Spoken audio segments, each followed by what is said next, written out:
moment. In crimson splendor!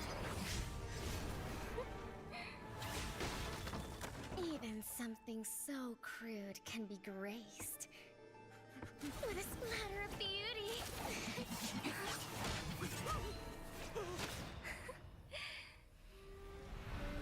I'll get you out! You finally come to me, Hanabi-sama! This madness ends now! At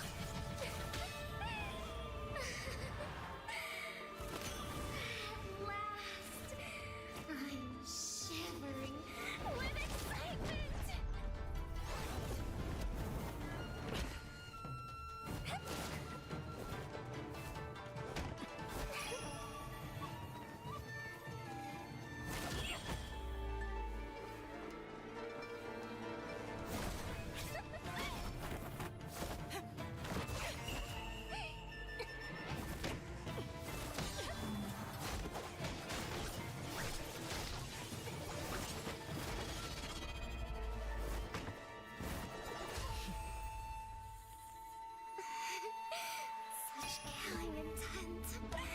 Does this mean Hanabi-sama finally understands Kirara?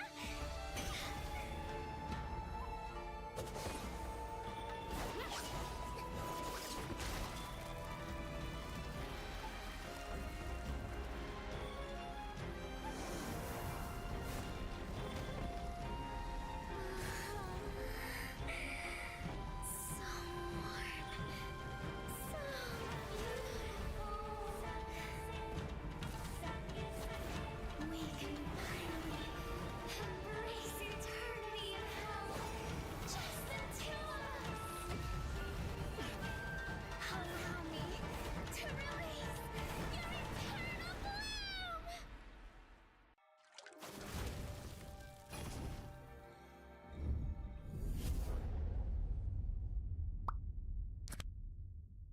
The human body was built to move. Not trapped at a desk in one singular posture for 12 hours a day. It's time your chair evolved. This is Secret Lab Titan Evo. Ergonomically engineered for you, gamers, hybrid workers, artists, backing your every move.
Here we go, ladies and gents, the final two series of the Asian Games, 2026 Asian Games Esports event, MLBB Qualifiers. My name is Jace, this is Churros. We have been your casters so far. Enjoying the games that we're seeing, you know, especially the last few series. And we also get to see some different flavors when it comes to different cultures and, of course, different teams. But now it is time to have Team Philippines going up against our home team in Singapore. It was a long break that we kind of had. But Finally, man. When we went outside, it was queues all for days. Yeah, so all the way down the stairs, all the way down the escalators. We are in the first floor, but there is a basement down at the bottom of this floor. And it was just queues all the way, lining up to see the Philippine squad. And also our Singapore squad. And But of course, our Singapore squad. And also, shout out to an old friend, Kaleo as well, that had been in the scene for quite some time. She was just telling me like, hey, you know, apparently they have been starting the queue even before the previous series. So it shows that there's actually quite a lot of, you know, on-site viewers and on-site demand for esports in Singapore as well. So that's actually a very good thing to also point out for future events. Wink, wink, wink, wink. Yeah, I like to see that esports as a whole is just growing, not only in Singapore, but as a region. We see a lot of teams actually making the effort from across the country, across the borders, across the seas, flying into Singapore and watching the Asian Games. And you know, this is truly an exciting moment for us. An international tournament is really your national pride on the line. Yeah, but of course, you know, ladies and gents, I think enough said for, you know, what's happening right here in terms of the venue. But of course, we've got to have to talk about the teams that will be watching, ladies and gents. Team Philippines on the representing from Team Philippines, Biana, De La Cruz, Papico, Nepomuceno, and also Vinuya. This team has been extremely consistent all the way from the first day stepping into Asian Game Qualifiers. Well, they are the defending champions anyways. A lot of teams are looking up to them as sort of like that litmus test that we're always talking about. Sort of like that standard at this point. That gold standard, how far basically you are ahead of the goats of MLBB, so to speak. Yeah, actually, to be honest, right, you know, watching the game as a normal viewer versus actually casting, right? When you usually, you know, if you're working as a caster, you get to see a lot of details. But before going into the details, here are your representative from Team Singapore. Keith, Bellamy, Roy, Junxiang, and Wee Lun. Unfortunately, at the 8th seed so far, will not be able to head over to Nagoya, Japan. But this is a time for them to test and see how far we are as a nation behind, or, you know, will we be able to match up against the standards and expectations of Singapore? I think I see Kelra. Yeah, it's right Kelra. there. Sorry, it's not Vienna. Yeah, sorry. Pardon for the mistake earlier just now. We've got to get it sorted very, very soon, but don't worry. But of course, you know, talk about Team Singapore right here. Of course, this is bottom of the table from Group A versus the top of the table in Group A as well. Definitely, if you take a look at the boys from Singapore not feeling it as well, I mean, I don't blame them because it has been a very long, drawn-out fight for them. I think right now it's all about playing for experience, and hopefully those experience translates into, you know, future successes, right? Yeah, playing for 4 days full of high-intensity, high-focus MLBB is not an easy task. A lot of you back home were saying like, hey, I'm playing like 20 ranked games every single day. No, it's not the same at all. Especially like, you need to do your homework. You're facing up against the GOATs of MLBB. You know how all of them plays. You know what kind of heroes that they're comfortable with and how you want to deal with that. And you're internalizing every single one of these thoughts, every single waking second of your day. Yeah, it's definitely a experience, I would say, to be, if you really want to start the journey as an esports athlete, you have got to do your homework, right? Especially even for us and also the production as well. There's a lot of things that's going on in the background as well while we prepare for Asian Games 2026. Yeah. Well, for the Philippines though, facing up against Singapore is sort of like that last hurrah that they have. This will be their last game that they will play before, you know, making their way over to Nagoya, Japan, or, you know, as sort of as a warm-up or a teaser towards what we will expect in a bigger main stage. Yep, apart from bigger main stage, we're also looking out for how they will also perform, right, in upcoming MSC. So this, especially when, you know, the patch was just dropped, everybody, I feel like this is an awkward position to really have a tournament, not gonna lie. But hey, it kind of spices things up for all of us to be able to see like what kind of meta that will grow out of this new patch. And of course, you know, because of that, you also start to see some evolutions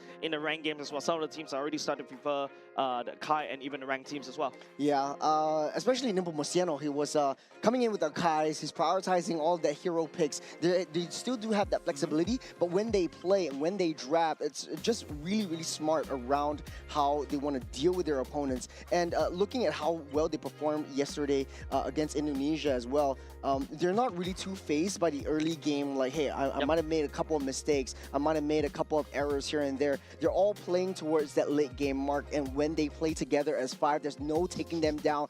A huge welcome to the gold standard. I think this is the first time that we're seeing him in the main stage, at least for the past 2 days. And Expanding Rivers will be the map of choice. This will be the first game, the first draft. It's Philippines versus Singapore. And also shout out to the whoever's also behind the MPLPH Instagram as well, right? I remember that someone is just like pointing out that made a content that somebody walked past them during this kind of scene as well. But of course, you know, it's all fun and games for Team Philippines right now, because of course they're stable at the first or second seed. They're already confirmed to go over to Nagoya. That's why, you know, Kara starts to get subbed in. Unfortunately, I don't have his government name for now, so I have to call him Kara until we I end the think his game. actual name is Kara.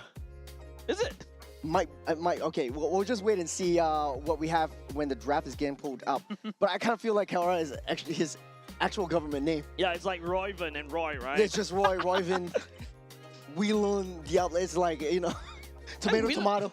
Hey, I'm not surprised if Diablo decides to put that as his first name into his passport already. Oh, that would be sick, dude. Yeah. That would be extremely I know someone sick. did that as well. He Oh, put the really? You IGN put your moniker.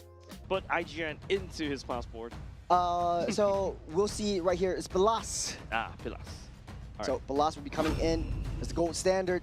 The draft's already set. Philippines will be first pick, taking up the Arlot. They already banned out the Fovias, the Jusin, as well as the Kalea. For Singapore, on the other hand, responds with the Marcel, Freya, and the Parquito ban. Singapore really likes the Gato Kacha. I don't know if they will want to pick that up once again. I don't think Gato Kacha really works in this particular matchup unless Roy decides to go for the Gourd. But I feel like looking at Team Philippines, they already have access to the back line, so the Gourd is definitely not safe anymore, right?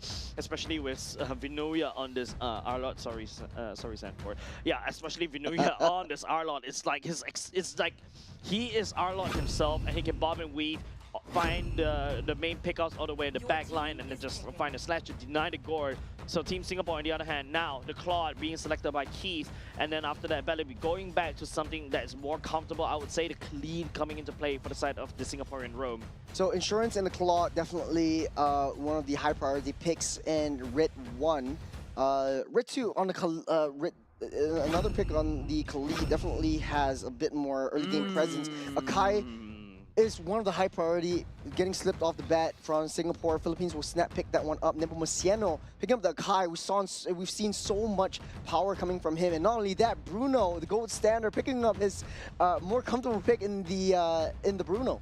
Yep, I think also is really smart for the side of Team Philippines, right? Like, Akai is so susceptible to juicing, that's why they really just want to remove that from the picture entirely. I was expecting Akai to be a R2 pick, but that also means that, you know, giving away a very strong roamer in the form of the Khalid as well. By the way, if you want to talk about the Singaporean meta, MPL Singapore, Khalid is like one of the highest picks in terms of the roam. One of the main roams that is literally being sought after for now. Here comes Roy on the Yves. Going into this, what's the play right here? A lot of teams are starting to ban out that Yves. They realize that the Yves has quite a bit of utility that they want to bring to any of these games that you're playing, especially when you have a really fast-moving lineup. Quite a bit of a small counter is the Rapid Boots. A lot of marksmen are buying the Rapid Boots as a soft counter because it mitigates that slow effect coming in from the Crystal as well. What I like to see about in Singapore is that they like to play that zone control that we all know and love, but in the case of Team Philippines, they are playing that sort of, I want to trap you in that jungle, I'm going to bait you out, I'm going to be protecting Bruno as far as I can to be able to gun you down one after another. I like how Team Singapore, I think they're also very susceptible because right now, once you show the Yves, you know, everybody will play in that box. The Mathilda bringing somebody over to the side of the flank, and then after that come in for that Yves is definitely something that I think Eugene doesn't want to deal with at all. Sorry, I had to blink right there. Of course, Mathilda ban, very wise coming out from Team Singapore, but now Team Philippines bans away the bunks. Yeah, I bet you the last ban will be targeted at your Junxiang. Sorry, Junxiang for the Brethren. It's muscle memory, but at this point. Yeah, I think forcing Junxiang in Assassin would be, I think, pretty good for Singapore. He's more comfortable with the Assassins. In the community right here in Signing Singapore, he's known as one of the better Assassin players. That's why he's being drafted into MPL Singapore. But unfortunately, though, he has to adapt and he has to change his pace in the way he wants to play around in Singapore. But this is Team Philippines that we're talking about. You don't want to leave anything to chance. And as far as we know, we really like to play these hard-hitting damage heroes. And like you said, the Frederick being banned out. I like Team Singapore bans, legit. It feels like they really did their homework as much as they can. Congratulations on the Eugene, by the way. Happy Father's Day too. Okay, for the side of Cho, right, it is also something that De La Cruz has played tremendously, especially when De La Cruz is so active on the map all across the board. So yeah, blending away these two roams will alleviate at the very least. But then this also means that, you know, Team Philippines have access to other roams. I was thinking maybe even to a certain extent the Atlas, right, to slow down Khalid from rotating. The Marcel unfortunately banned as okay. Guinevere decided for the side of Team Singapore onto Junxiang. Yeah, Guinevere is basically the third pick in terms of, or maybe the fourth pick in terms of the jungle. It does have some tank ability. Typically, you get the concentrated energy for a little bit more spell vamp, and then you go full tank. The job here is control the early game. You have a lot of early game damage. Try to engage into any of these team fights. Try to secure the objectives. But you're going up against Nepomuceno. The GOAT, he's not going to give you an easy time. He's going to use that heavy spin to get you out of the way. And not only that, De La Cruz setting the tempo with the Atlas and the Gourd pick for Pabico. So much displacement mechanism coming out from the side of Team Philippines, right? Apart from the Fatal Links, you also got a heavy spin. You got to add the R-Lot with the Final Slash as well. This means that, you know, Gourd is going to have a fun time on this particular Gourd. Looking at for the side of Team Singapore, though, I mean, they need to really find a way to access the backline on the Gourd. Usually is that Yu Zhong that will be able to do that. We'll also see how other teams use the Zetian to be able to do so. I think Diablo on the... Sorry. We look on this Yu Zhong is definitely going to be a very good pick. Team Philippines are drafting very, very heavy team fight composition. Arlot could necessarily be sent out to the side lanes to be able to push in the waves and alleviate some pressure, but we really likes the pocket picks coming in. That's the Yu Zhong staying into the meta. I think it's easy access into the Gourd, so once that Mystic Gush comes out, best be sure the Black Dragon is going to land on top of him. Now, actually, this is also a very scary drop coming on both sides, right? Both of these two drops does have the necessary function. They are able to find and peel for the Eve to keep them in that box, and then after that, just rinse and repeat, right? Whereas Team Philippines, this is also a very active kind of roster. You got the Arlot that could just dive all the way deep. You also got the Akai that could heavy spin to prioritize in terms of these neutral objective advantages. But the Guinevere can also do the same. Spatial migration right into the Violet Requiem. You cannot activate the heavy spin. If you cannot activate the heavy spin, that will be a total given over side Team Singapore. It's going to be a huge test for Singapore, and for Philippines, it is a last game to say goodbye in Sanarara and their time in Singapore over the AGQ as we jump into this first game between Philippines and Singapore. I like what Philippines has drafted for themselves. A lot of heavy CCs. You got the Final Slash, you got the Fatal Links, you've got the Bouncing Bombs, you got the Mystic Bombs, and you got the heavy spin to be able to disrupt, reposition, change the tides of battle. And for Singapore, they have to be a little bit scared. They're facing De La Cruz, who is such an absolutely great tempo setter. Yeah, with that said, ladies and gents, game number 1 between Team Philippines and Team Singapore. Bellamy leading the charge though, doing decent amount of damage against Pabico. A great aggression coming in from Bellamy so far, giving that reconnaissance duty. And this is not what you want to see when you're Philippines, especially for Pabico, getting forced all the way back. At the very least, he's able to clear up the first wave to get as much gold as they can before that recall actually happens. Actually, I was expecting, you know, after Bellamy was able to do a decent chunk of damage, flicker right off the back on De La Cruz. Yep, great little bit of a fear factor from Singapore to push them out, and Philippines really understands how far Khalid as well as Guinevere would go in the early game. In the bottom side, though, I don't think it would be too much of an issue. We typically see the Yu Jong clearing the wave, joining in this team fight, joining in the aggression in the jungle. Bellamy still on reconnaissance duty. They know where De La Cruz is, so Singapore are trying to play around De La Cruz. It's a very slow-paced game, even coming from the side of Team Philippines, right? You're expecting the Atlas and also Pabico to start rotating out of control, but maybe because of the Khalid, right? Over there, easily wave clear. Actually, even though it's also interesting that the mid lane is actually freezing the wave right there, trying to deny farm away from Pabico. Yep. Expanding rivers activated. Turtle spawns up in the next 5 seconds. The top side won't be too much of an issue. Pilas able to push Keith back for now. Typically, we won't see the marksman joining in the first turtle fight. Bellamy's in position. De La Cruz as well.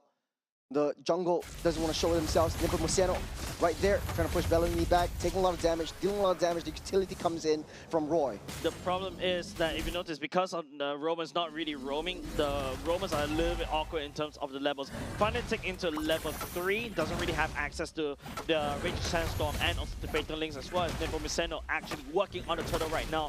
Junjiang still not able to be found.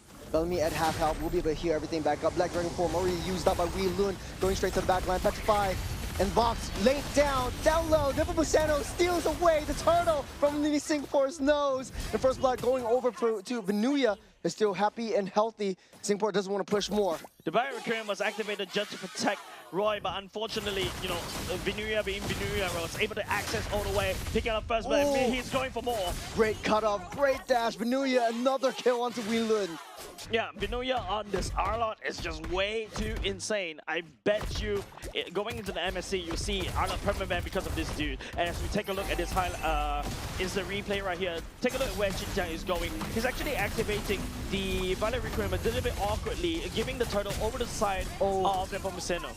Bellamy just really pushed so far off position. He was the first one to be taken down as well. But I want to understand, Singapore really set things up in motion first. There's a jump onto for Jin Xiang. Sees immunity onto De La Cruz. One hit. Royman will pick up that kill. Nepomuceno not really happy about this, but he won't push too further. At least Singapore has a kill on the board. That's a roam for now, but at the very least, you know, it's Royman who picked up that kill. Building towards the glowing one, but Nepomuceno is on the wrong side of the map. He's trapped. They don't want to push it too far. There's a heavy spin already utilized. Getting pushed back. That's the box already laid down as well. Jin Xiang trying to go for that chase. Nepomuceno, you can't chase him. He's too slippery. The question is he trapped or are you trapped with Nepomuceno?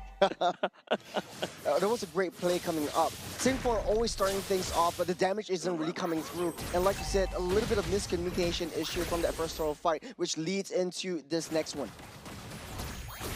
Jin Xiang. I think it's just, you know, a slow and steady pace, right? I think currently from the side of Team Singapore, there's no reason to really fight. Interesting pathing coming from Keith to basically start farming in the mid lane. That's what I did to you just now during our ranked games. And then Keith is going to go all the way back to farm. He's looking to scale towards the later parts of the game, but Pillars on this Bruno should be able to scale even faster as compared to Keith. Oh, there's a stun for Jin Xiang. No spatial migration for just a little bit. Singapore not in their best position. Bellamy giving that side, but he's in a little bit of an awkward spot. De La Cruz susses him out. That's a freeze. That's the little bit of a stuck up. No flicker. Ooh. That's the Raging Sandstorm, but the final splash with the final hit. And Venuya showing us who's boss. Black Dragon form already laid down. Venuya down low. There's a turtle. Taken away by Jin Xiang. The Black Dragon form will zone everyone out, but Pilas is in the midst. Is tailing the damage, and Philippines pushes back.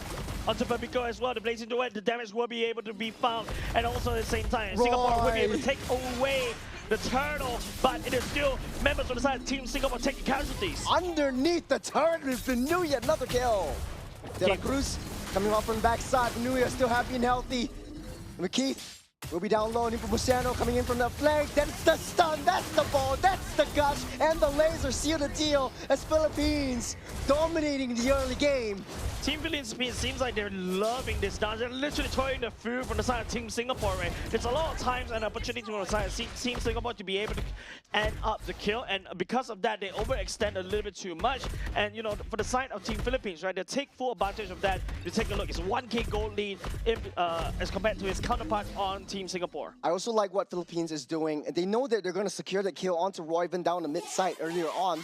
They left it for Palas to pick it up. And now this Bruno also dished the boots for a little bit more damage right from the get-go. 2 core items, Berserker's Fury and Hospitals. Let's break it down the bottom side. Keith really down low. They never saw Nepomuceno coming. Keith getting stunned up by the ball. That was just unfortunate. Bellamy trying to buy some time, but I think if it's a lost cause, we might as well just leave it.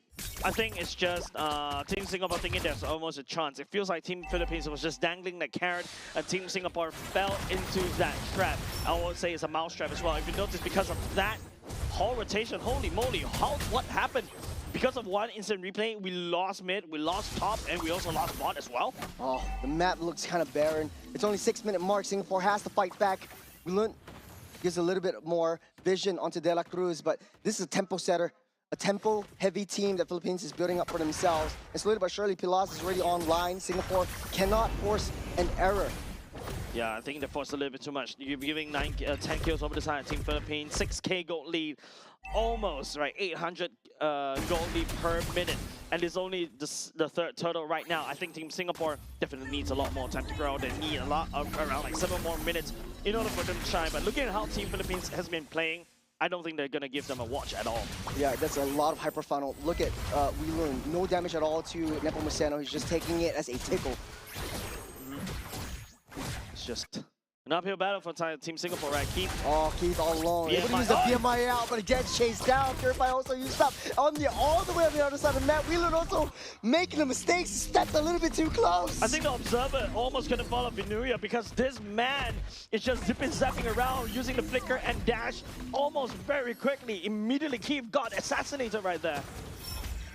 Philippines trying to make quick work. There's a concealed play, bursting the bubble as well. Singapore left in Barons. It's not even a Lord yet, and they're losing all their T2s. Jinxiang, no! Getting trapped underneath the jungle. Philippines capitalizing on all of Singapore's mistakes. It's 9k gold lead. Quick, Churros, ask me why Jinxiang is there. Why is Jinxiang there? I don't know! I think he's at the very least trying to take the turret down the bottom side. That's the Mystic Gush once again. Keith finds himself in the bad position. De La Cruz setting things up. He's got the fatal link. 2 members fold in. Oh man, this is so painful to watch, especially for the side of Team Singapore. As Team Philippines was this record time, 8 minutes mark, and we already finished up the core. The minions are marching out though. Team Singapore desperately trying to hold to defend, but it's just Team Philippines making a speed run right here. They're hungry for dinner. Minions coming in, Jinxiang falls, and Philippines will take game number 1. This is disappointing if you are a Singaporean. Fastest game that we had, biggest lead so far, ended up at 13,000 gold. Is this the fastest game we've ever seen in MLBB history? Total dominance from Philippines, undeniable. We are still much to learn for Team Singapore, and we're visibly very far ahead of where Philippines are playing. I feel like Team Singapore at the start, they do have an idea as well, but over the sudden, you know, how Team Philippines really dance around Team Singapore right there, just literally toying with the food, and then after that, you know, just literally out-micro every single step. You saw how Diablo was trying to chase down onto Vinuya, Weelun was trying to chase down Vinuya. Vinuya is like just dashing around on the Arlot and also healing everything back up.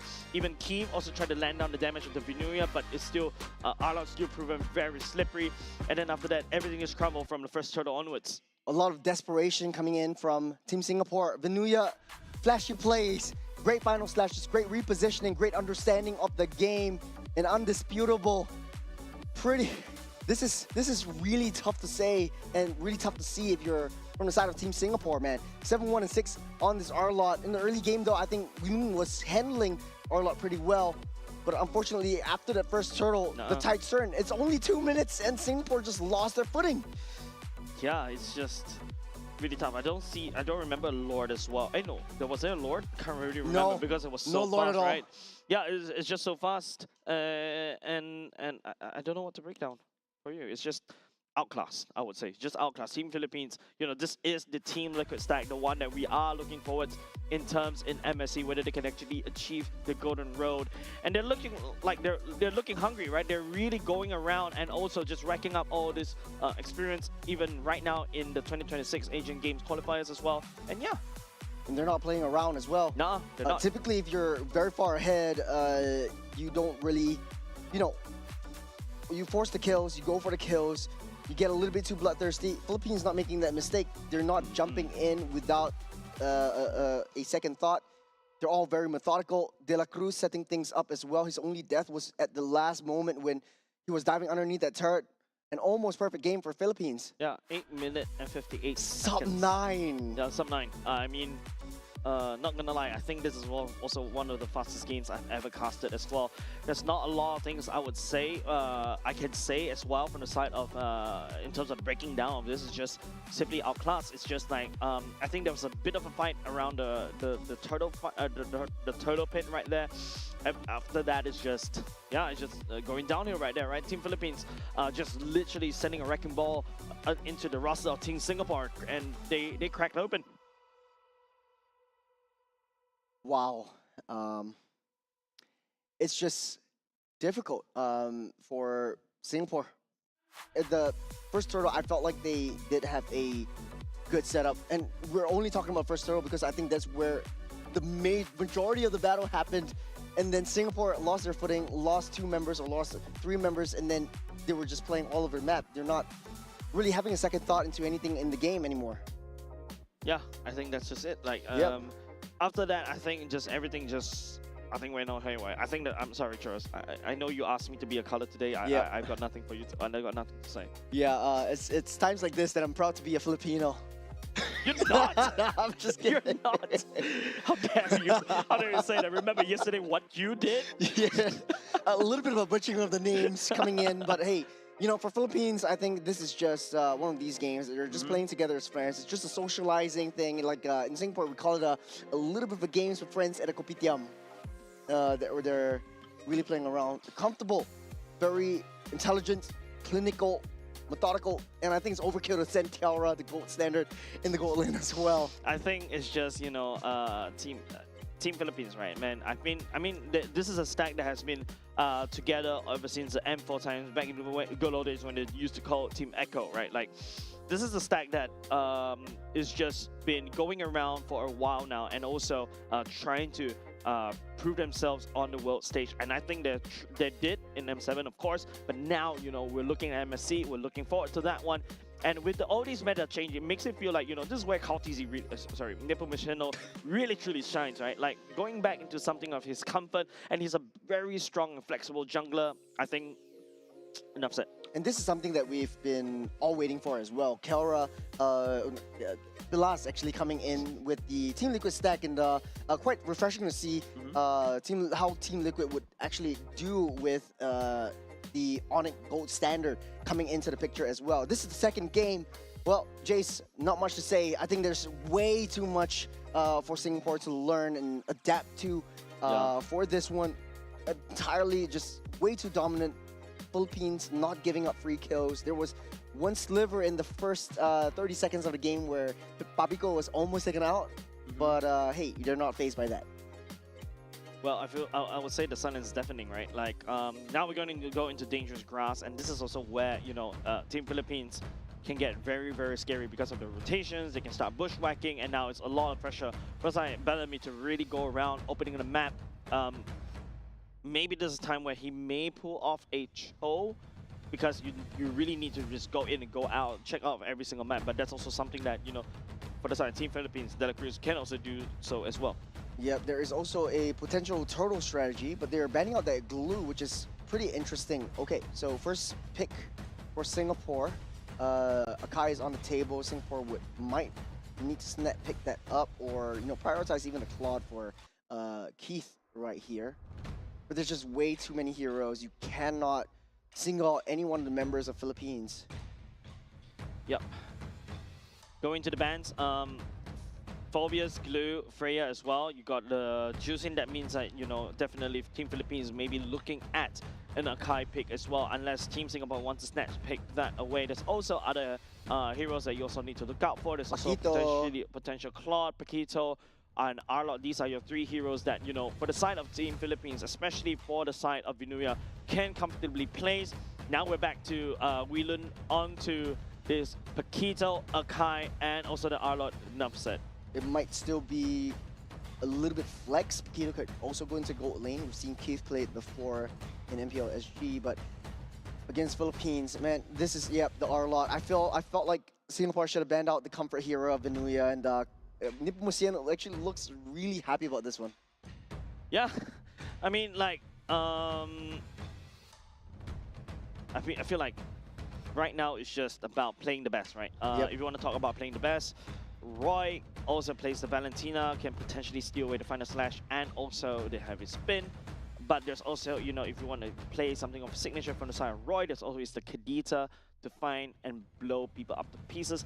However, this particular patch, Kadita is not really favored because you've also got your jungler, tank utility junglers right now who is kind of immune over the Kadita damage. Guard with the selection coming off the side of Team Singapore and also the Baxia as well.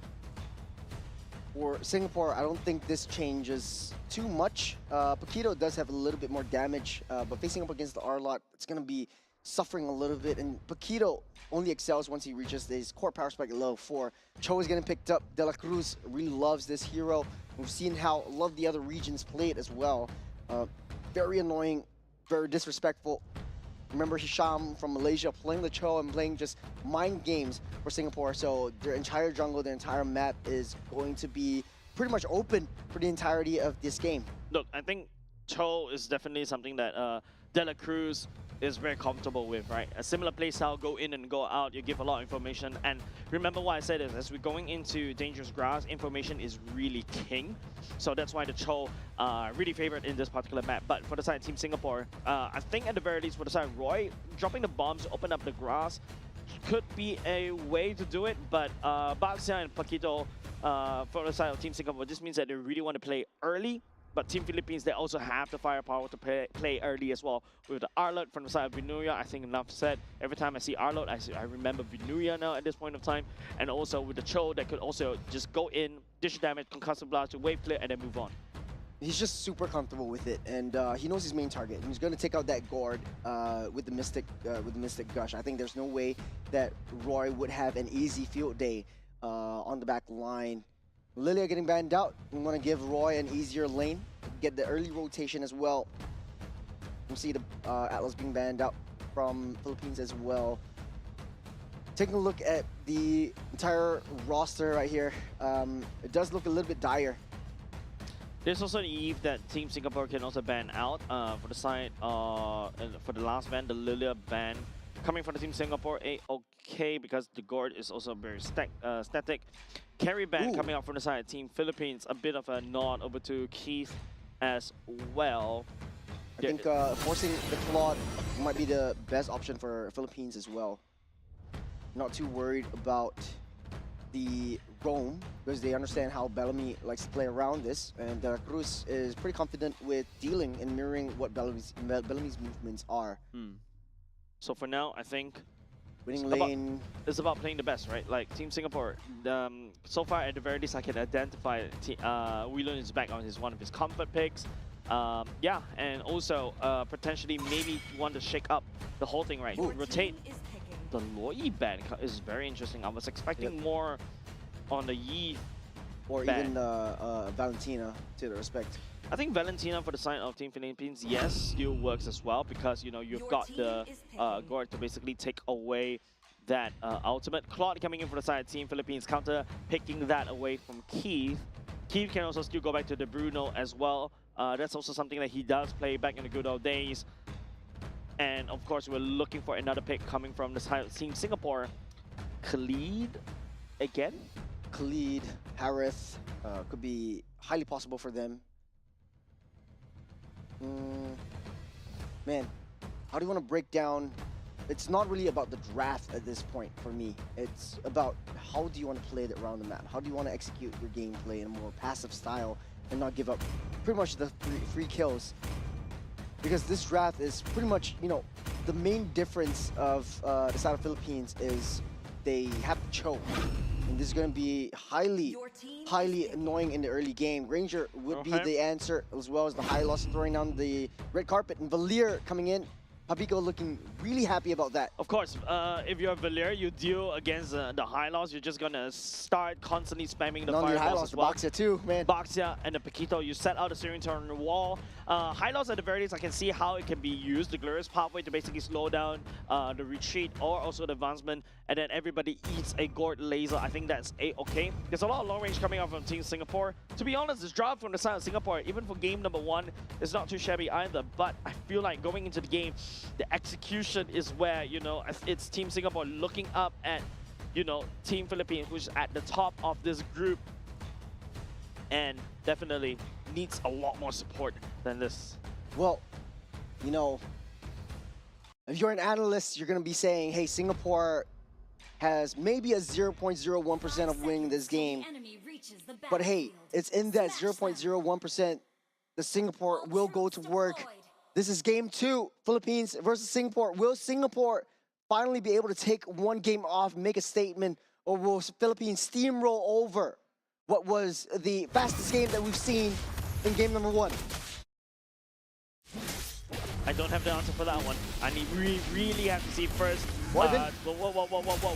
A lot of pressure coming up from Papico right off the bat. Bellamy, I think, already activating the revitalize. Papico with the flicker. Papico with the flicker. Jinxiang finding an angle. De La Cruz also utilizing the flicker. The damage coming in from Philippines right from the get-go and targeting onto Royven is pretty much expected. You have so much mobility from De La Cruz's Cho as well. Relun there in the vicinity. Getting locked up, stunned up. De La Cruz, no flicker as well. Does have the stream does have the dash, but Relun will not let him go. First blood over the side of Relun already, so that's okay. But that's just, you know, early game for now. De La Cruz is just a choke currently. It's just De La Cruz's fault for giving the first blood over the side of Team Singapore. Yep, Relun able to keep Nagoya at bay down the bottom side as well. It's 40 seconds until the first turtle spawns, which will be a true test for Team Singapore and how they handle the aggression coming in from Philippines and their team fight prowess. And for Singapore, I wouldn't count that out just yet. There was slivers of success. De La Cruz hiding in within that bush. Do we take a look at this one? I think it's just a stunt, a good call, a good rotation from Relun. But hold on a second, Churros, there's a main fight happening as well. In the mid side, Bellamy taking a little bit too much damage. The spin will push Jinxiang back. The jungle will fall. Papico as well. The boxer actually takes down the mid lane. Nepomuceno down low. Another one. Singapore showing signs of life in game number 2. A bit of tempo that's sorely needed for the side of Team Singapore. Team Philippines taking 3 deaths, 3 casualties as well. And that's also even before the turtle as well. So which means that Team Singapore has a bit of a chance to go over to the turtle. And even Roy using Mr. Gush to try to finish. The final slash, but Relun secures that turtle. Is down way too deep. Jinxiang loses his life. Relun will be able to dash out. He's got that level 4. Bellamy in too deep. Will be stunned up, locked up, slowed down, waiting for the Goon Squad to end his life. Yeah, that's the Valir that is really scary, like, right? And Papico on this Valir is just constantly stun locking the likes of Bellamy and the likes of, even to a certain extent, Jinxiang as well. So I think if you're a Team Singapore, you have to be very careful. Don't forget, even though early game, heavy spin. That's lockdown of Jinxiang. The rest of Goon Squad is right here. It's a 4-on-1. That's the collapse. As Philippines not happy about that team fight right before that turtle. Yeah, it's just a bit of a sign of life that was given over the side Team Singapore, but over the side of Team Philippines, you know, wrestle that control all the way back. For once, we don't really have a goal lead that's swinging in the favor of either side for now, but Team Philippines, you know, there is still the Claw that's also scaling. Keith on the Grandeur is also should be able to lane bully as well from afar, and I really need to see a lot more coming out from Bellamy, right? Bellamy on this high velocity to lead the charge to basically stun lock, and then after that, providing Royven with the Mystic Gush. Yeah, taking a look at optimizations. Looks like he is going for the Clock of Destiny first, at least a little bit of damage paired up with a sizable defense right in the early game, which is pretty much what they need. Singapore still staying healthy and staying on par with Philippines. A much better start for Singapore. Yeah. Great start for now, but it seems like, you know, Team Philippines was able to stabilize that one. Looking to scale. We haven't seen Vinuia really you know, trying to find Weelun as well, because Weelun, you know, is a Paquito, does a lot of burst damage. It's something that Vinuya must be a little bit careful. Jinjiang rolling, looking for a target to crash onto, but decides to back off. It doesn't want to commit underneath that turret. That's way too risky. You have a pretty good lead. You want to risk yourself right before this turtle. We're starting things up. De La Cruz knows where Weelun is. Jinjiang hiding himself. Bellamy takes the short side of the map. We're going to punish De La Cruz from coming in too deep, but he's a Cho. He will be able to skirt that out nicely. The red carpet lays down. Jinjiang find an angle. The turtle gets a reset. It's all in the plans. It's Philippines. Toys with them. That's Vinuya with the final slash, pushing them away. Mr. Gush will deal a lot of damage as Vinuya gets sealed down underground by Weelun. But at the very least, that's a Paquito in the early game, right? Albeit the total completely forgotten by both of these two teams. But Team Singapore was able to at least get one kill all the way down for the side of Vinuya, trying to hold down the Arlot as Jinjiang picks up the second turtle. It is in that 1.1% that Singapore will fight back. It's in that 1.1%. The Singapore still has that fight left. They're not going down without trying their best. This will be one of their last few games as Bellamy, no. He's in the wrong position, getting kicked back. He's slowed down. Bellamy delaying his death. The red carpet lays down, but a little bit too late. De La Cruz left all alone. Wolf skirt back out. Philippines just leading the charge underneath that turret, underneath the base. But on the back line, Weelun dealing a lot of damage. Mr. Gush comes in a little bit too late. Keep from back line. Might be able to hit it. That is Weelun with the charge, with the jab, and with the flick of play. Diablo. Oh, Diablo still not on wood just yet. Nepomuceno will punish him for getting a little bit too deep. That's a mega kill from Nepomuceno. As Philippines leading the charge, you're not too happy about what Singapore has done to them. At the very least, there's a bit of a trade coming in between both these two teams. To be honest, this is also Team Philippines playing a little bit weird as well, right? They're overcommitting a little bit too much over to the side of Team Singapore, but that's also because they're kind of expecting Royven on this guard to unleash the Mystic Gush earlier just now. Team Singapore literally gave Jinjiang and also Bellamy over to the side of Team Philippines, and now Team Singapore leading the siege up top. Might be overextending though. Jinjiang makes a U-turn, take down that T1, getting out of there. Singapore got what they want. Philippines still on par, neck and neck with Singapore still. Maybe they got the note from the producer, hey, too fast, game number 1. But of course, you know, game number 2 this time around, a lot more signs of life coming in. And this is a very awkward fight, right? Look at Royven's positioning. Yep. There's a lot of chance and opportunities for the fact that you can use the Mystic Gush, but maybe because they're afraid and they're also waiting for Weelun to come in to land down the punch. And after that, you can see Weelun with the flicker punch at the same time will be able to find Papico's mark right there, pick up the killing spree, and now you got a Paquito that is slowly scaling. That's beautiful. And also, you have Nepomuceno way too deep into enemy territory, and like you said, overextending on that one. They was not aware that Weelun was around the vicinity. De La Cruz hiding deep into the jungles, into the purple buff area. Turtle getting pulled out by Philippines. Bellamy giving that vision play. Jinjiang ramping up for that spin, ramping up for that roll. Royven a little bit too late. No Mystic Gush for now. As Philippines ramping up the charge, just pushing in back. Bellamy will be the first to fall though. Slowed down, stunned up, but buy some time for Team Philippines. That's the final slash on the 3.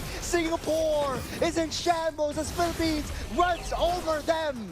Yeah, I would say it's just Vinuya running over there. The fight is not over yet. Look at Weelun on the mid side. He's pushing in. He's buying some time for Singapore. He's got that fight. This is a very awkward game. I'm pretty sure Coach Aeon also would not approve of this kind of messy brawls that Team Philippines is throwing at Team Singapore. But at the very least, you know, Coach Aeon is definitely going to have a little bit of identity crisis right now. Yep. At the very least, though, Singapore trying to find trades. At the very least, Weelun does have that damage, but he is on a timer. The longer this game goes, Philippines is constantly going to scale up. They're not going to only have to deal with Papico, De La Cruz, and Vinuya. They're going to have to deal with a huge melting damage from Pilas. Yeah, I think it's just that, you know, Weelun is trying to find an angle to come in, but the Glorious Pathway is used to basically pull back and retreat. Yep. At least he knows that bottom side. I can't believe that this wasn't a replay. I thought we've been here before, Jace. Yeah, definitely, right? Jinjiang, no. Oh, Weelun! With a 2-man hit up from that bottom side. Jinjiang is all left all alone right now. Nepomuceno already overextending, but it's 8 kills for the Sakai. Look, if you want my expectation list, I would say Weelun did a very good job earlier just now. You know, split pushing a little bit, put some pressure, put some flanks. So at least Willen's doing a great job as a Pepito. But don't forget, Team Philippines There's is a on reposition. Steadicom.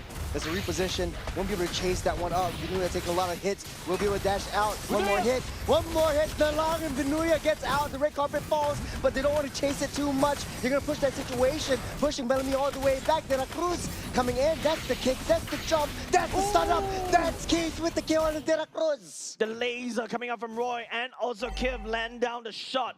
I think more importantly is whether Kiv actually holds on to the Sky Piercer, because that's going to be definitely a good stack coming in. And don't forget, we've been here before, even in AGQ, right? Yeah, thank you very much. Sky Piercer stack is already here, and you know, we've been here before. When the Granger starts rolling with Savages, and after that Maniacs, because of the Sky Piercer stack stacking off over and over again, yeah, this Granger may be a very scary Granger. Pabico forced to use the flicker, forced to use the ultimate. No major resource already utilized. De La Cruz very deep in. On the back, Vinuya finding an angle for a final slash.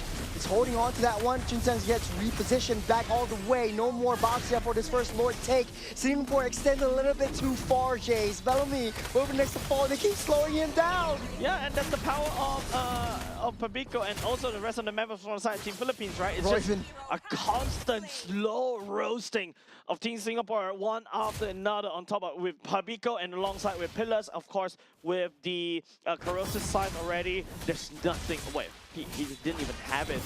My God. For an extremely close fight where Singapore kind of won it out and equalized the economy line, Philippines economy scaling up. We haven't seen Pilas actually fully committing with the Blazing Duet or any of these big damage moves. He does have the Holy Trinity. Let's take a look at the replay to see what actually went down. Yeah, I think it's just, you know, the overwhelming amount of damage that Pilas and also Vinuya alongside with Nepomuceno. Nepomuceno is CC constantly stun locking onto Bellamy, and then after that it's just, you know, Roy already by the flicker. There's no way that the Gord, even though riding on a skateboard, you expect him to actually zoom, room, but he cannot actually run away. What you can't run away from as well is the Lord marching from that top. It's Philippines trying to sync up that wave. Wilun trying to find any consolation that he can with the split pushes. I think that is the strategy that he wants to go for. As Nepomuceno keeping the bottom side busy. Lord being chauffeured upon by 4 members of Philippines on that top side. The crash will land. That's the final slash on the 2. A little bit too close for comfort right there. So Rick up and gets laid down. But that's a lot of damage from Keith on the backside. Nepomuceno pushing everyone back out. That's counter re-engage. Great engage coming up for the side. Nepomuceno will be able to find the back line and then start pushing into... Oh no, another one. The final slash on Wilun. He gets caught out. Keith still staying happy, still staying fine. That's an 11-minute game. They still have the minions on the mid side. Being cleared out by the side. Keith flickers forward. Okay, that's going to be a Sky Piercer. Pilas going in. Pilas going in. He will seal the deal. That's the gold lane versus the gold standard. Philippines, they're pushing it in. Bellamy comes out, but there's nothing much that the Highlands can do. He's still got Royven though. Keith is still needed. It's 25 seconds to final slash once again. Jace. Man, Vinuya is finding all this final slash. It feels like, you know... Mr. Gush. Already laid down, Bellamy. Taking a lot of hits. There's Pilas, no minions, no problem. They still got another fat wave coming in. There's 3 members out for Singapore, and Philippines showing the discipline, getting the heck out of there. Well, Nepomuceno was actually rubbing his nose just now as he's playing. You can see, hey, I just need one hand. But jokes aside, right, it's just Team Singapore right now has 2 open bays that they need to defend from. And I feel like there's 2 or 3 times that Vinuya was able to find amazing final slash. This is Exhibit B. This is the second one already, right? Yeah, because don't forget, final slash, the cooldown is so short, and that's why Vinuya was able to spam all across the board. And now with Keem right there, I think he definitely has to try to do something, right? Overcommitting over to that one, Pillars also flickering, also finding that kill as well. So yeah, being able to deny Key from building up the Sky Piercer stack is something that Team Philippines is looking to do. I think for Singapore, they're giving way too many free kills over the Philippines. And for Singapore though, Nepomuceno almost getting caught out. That's the jump by the Boxia. It's Philippines slowly pushing it in. They're 10k gold lead ahead. Singapore will not be able to contest for this Lord. It will go over the hands of Philippines unless, you know, a miracle happens. But it's way too fast. Yep, that's the blitz. Philippines will pick that one up. Yep, blitz it up very quickly.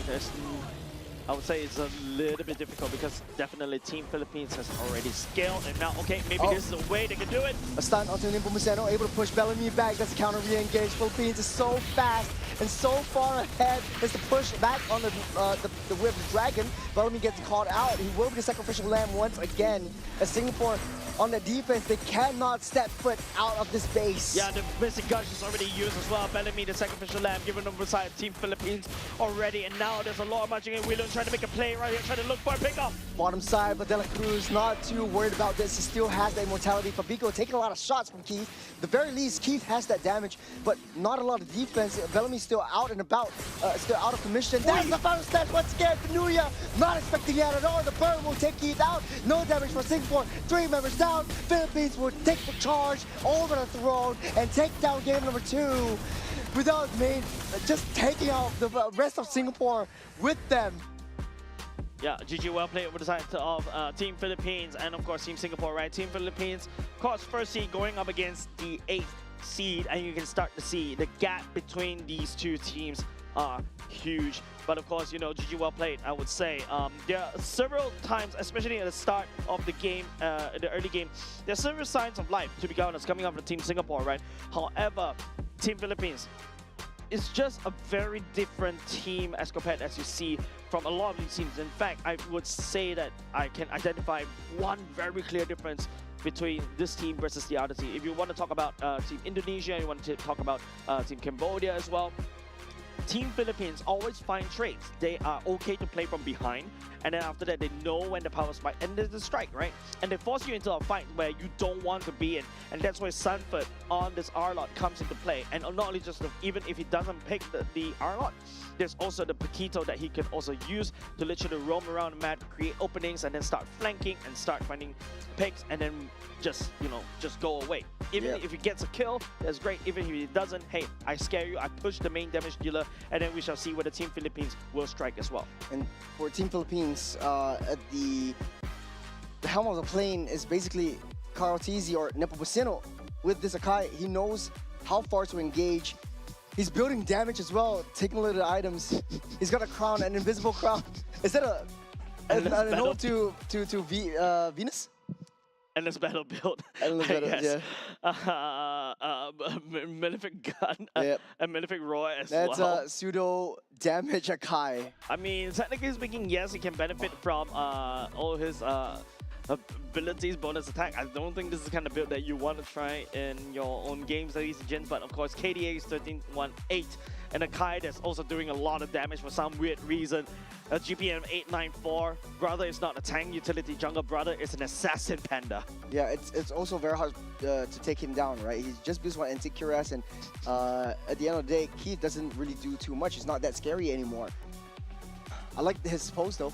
Yeah. It reminds me of Oh My Venus. No, I think maybe it's picking up an invisible crown, or maybe perhaps is the horns of the goat. He is the okay.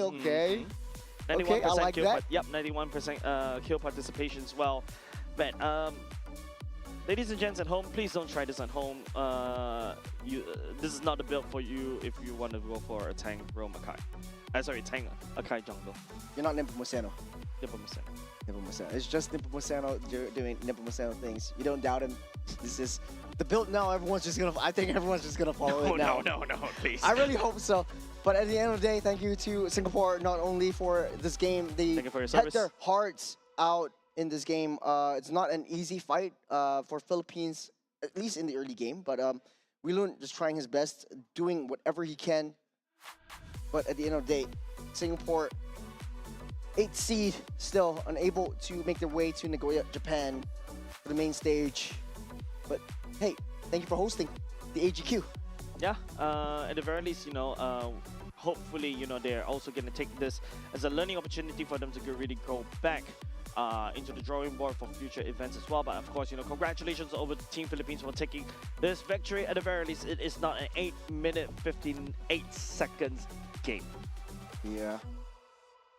But still, though, I think it's just extremely difficult for Team Singapore. I think that in the early game there was some moments of brilliance. I keep saying that, and we keep saying early game, but like for Singapore, they did find chinks in the armor. For Philippines, started making mistakes, but when Nagoya came online, he really came online, and the entire early game was without Palas. Palas was just doing Palas things. It was just farming up. And once the clock comes in, it's basically a losing battle for Singapore. Yeah, of course. Like I mean, Pabico also on the Valere, right? You can start to see the potential of the Valere in this next patch. Even if you don't have the juice in the Valere, it's also a worthy opponent to deal with this Akai as well. Let's take a look at the standings as well. Team Philippines solidly on the top, first seed. Cambodia following suit. Team Indonesia, Myanmar, Malaysia, Vietnam, Laos, and Singapore down at the bottom. Of course, congratulations over to the Philippines and Cambodia. Technically speaking, they've confirmed that they're going to Nagoya. But I would say in terms of the middle of the pack, especially if you want to talk about the Team Vietnam, Malaysia, and Myanmar, still a bit shaky. It's almost that. It feels like, we're just waiting for the concrete to dry. I would say it's already 15% dry by now. But this also will definitely depend on the match, especially in between on the other stage, which is going to be Vietnam versus Malaysia.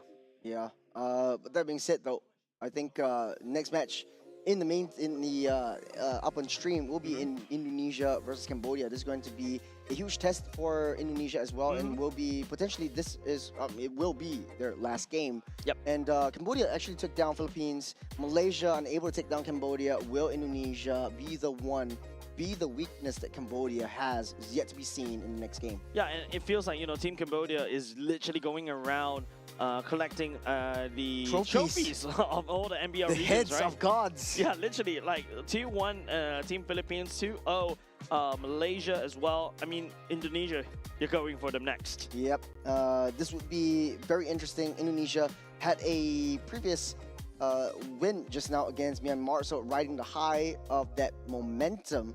But going into Cambodia, it won't be an easy feat. Cambodia has shown so much prowess in terms of their drafting capabilities, the adjustments that they had on the fly and within the games that a lot of big teams, the Philippines and Malaysia, can't handle. So this will be a great culmination. Will we see a new king arise in Southeast Asia?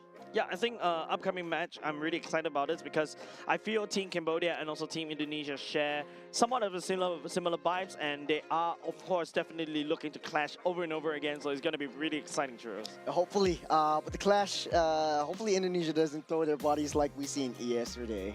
Yeah, with that said, ladies and gents, don't go away because coming up next, Team Indonesia going up against Cambodia on the main stage. We're going to go on a short break. Don't go away. More exciting shows and also matches coming right up. Hey, before we go, I do have a little bit of a question to ask you. Hey, oh, hold on. Oh, we're not breaking yet? We're not breaking yet. Okay, ask away then. What's for dinner? What's for dinner? I don't know. I actually don't know. I gotta take a look. Nah, yeah, this is just to buy time. And we're going to be heading for a break really soon. We'll see you after this break. Ciao.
can be graced.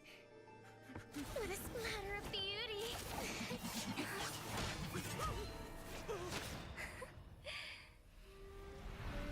I'll get you out! You finally come to me, Hanabi-sama! This madness ends now!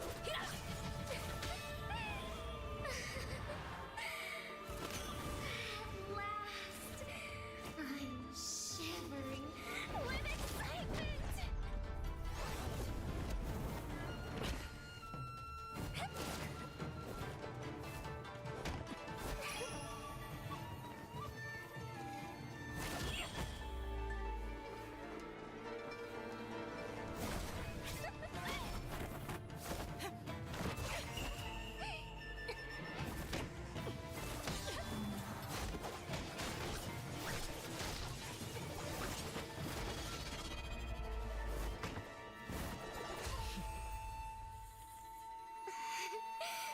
Such killing intent.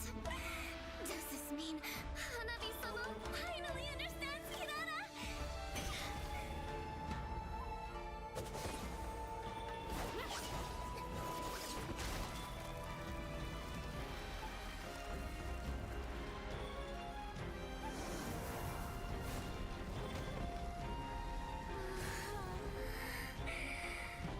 So warm. So beautiful. We can finally embrace eternity in hell. Just the two of us. Allow me to release your eternal bloom.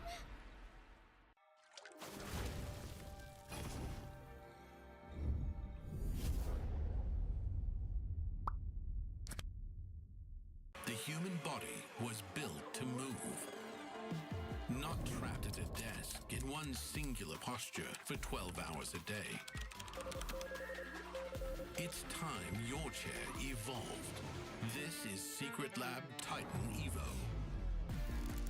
Ergonomically engineered for you, gamers, hybrid workers, artists, backing your every move.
something so crude can be graced with a splatter of beauty.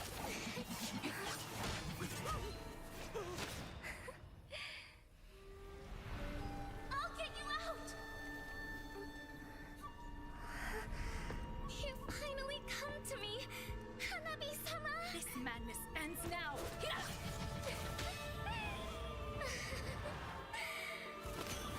At last, I'm shivering with excitement!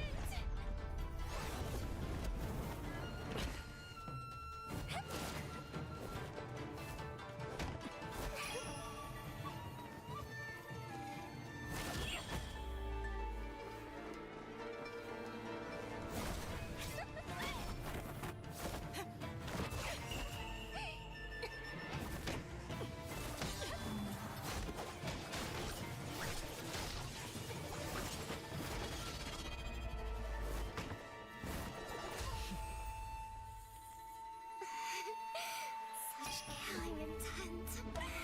Does this mean Hanabi-sama finally understands Hirara?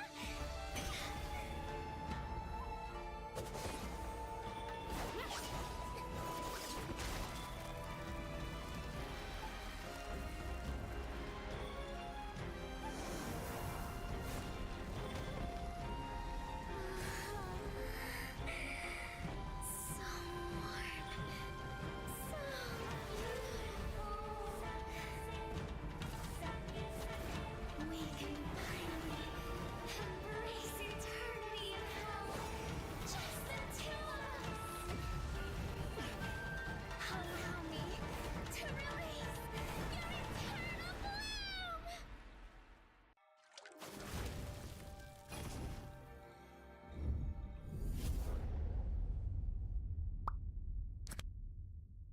The human body was built to move.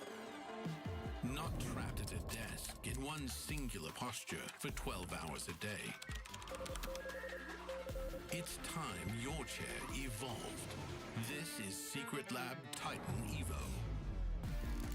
Ergonomically engineered for you, gamers, hybrid workers, artists, backing your every move.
Something so crude can be graced with a splatter of beauty.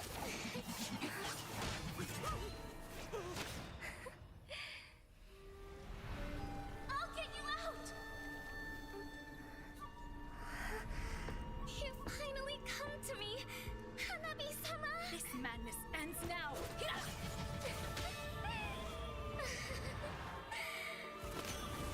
At last, I'm shivering with excitement!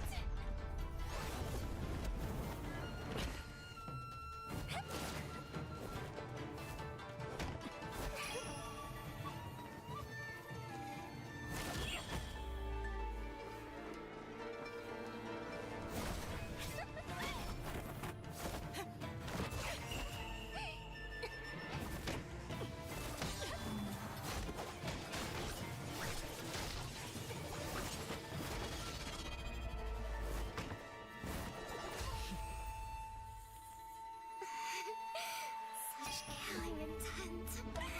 Does this mean Hanabi-sama finally understands Hinata?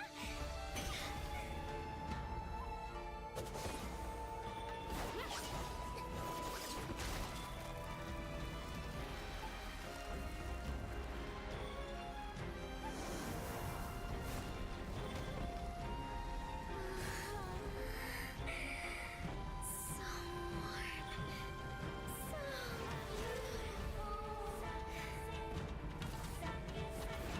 We can finally embrace eternity in hell. Just the two of us. Allow me to release your eternal bloom.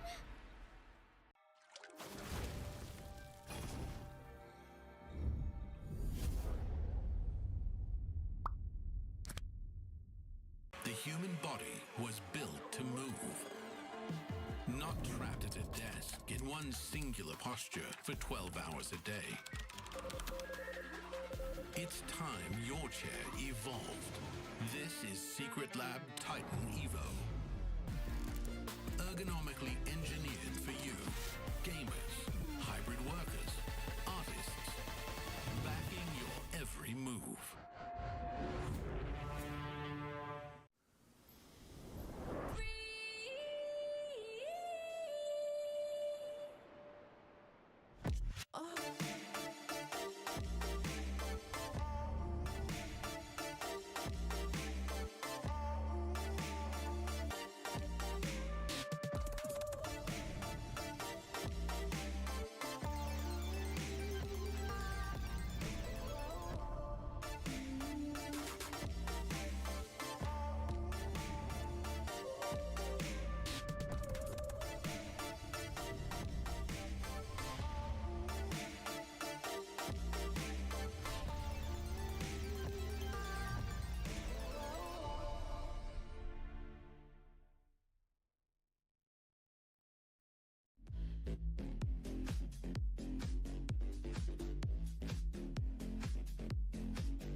moment.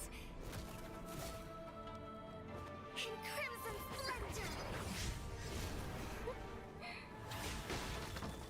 Even something so crude can be graced with a splatter of beauty.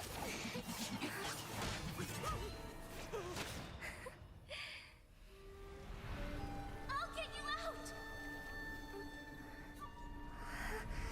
You finally come to me, Hanabi-sama! This madness ends now. At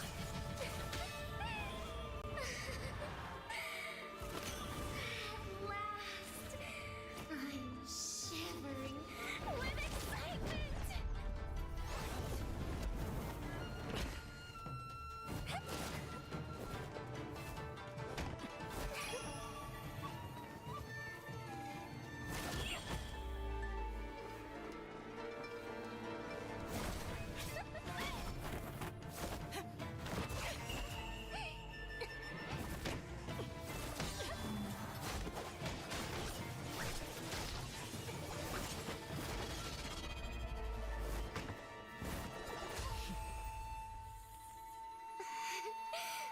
Such killing intent.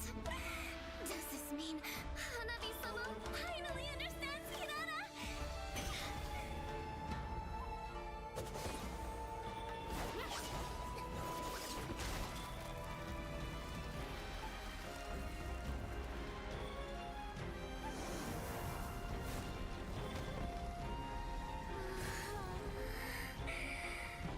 So warm. So beautiful. We can finally embrace eternity in hell. Just the two of us. Allow me to release your eternal bloom.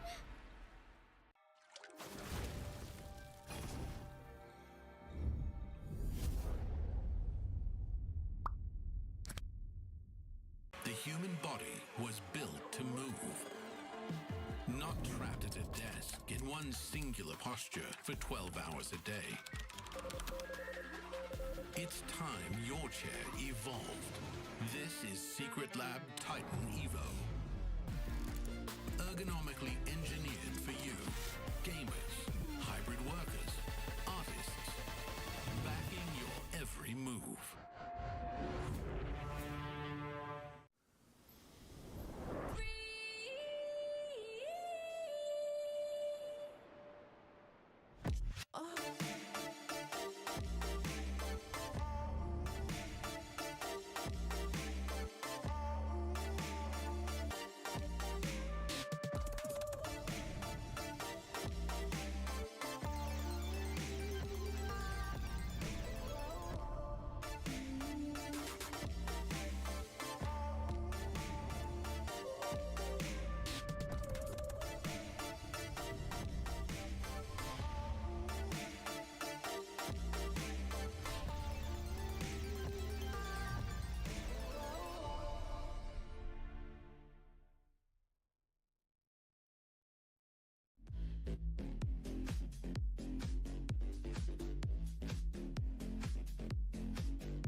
slither.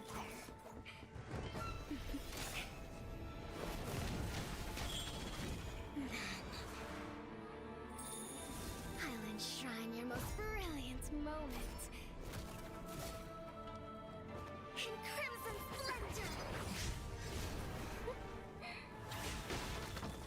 Even something so crude can be graced with a splatter of beauty.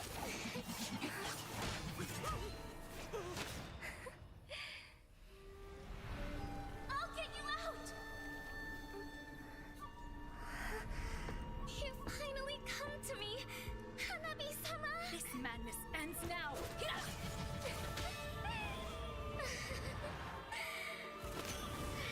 last, I'm shivering with excitement!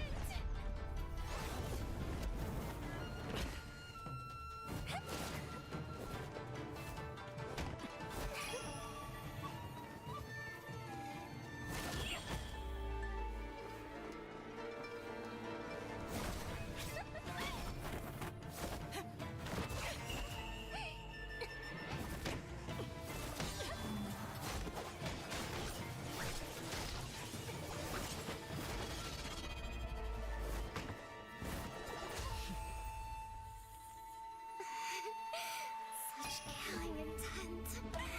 Does this mean Hanabi-sama finally understands Hinata?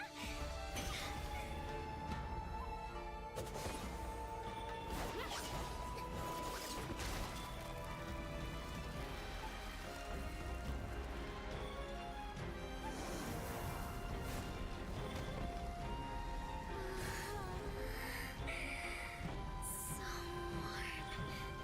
So beautiful.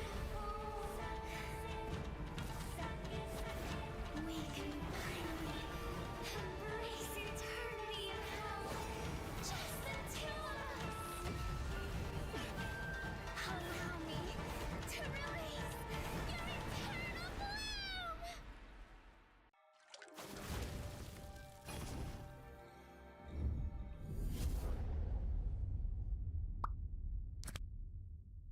The human body was built to move, not trapped at a desk in one singular posture for 12 hours a day. It's time your chair evolved. This is Secret Lab Titan Evo. Ergonomically engineered for you, gamers, hybrid workers, artists, backing your every move.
crude can be graced with a splatter of beauty.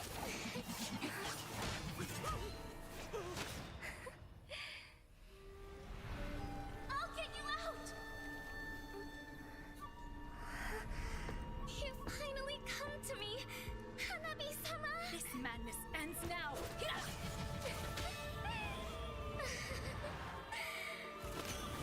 At last, I'm shivering with excitement!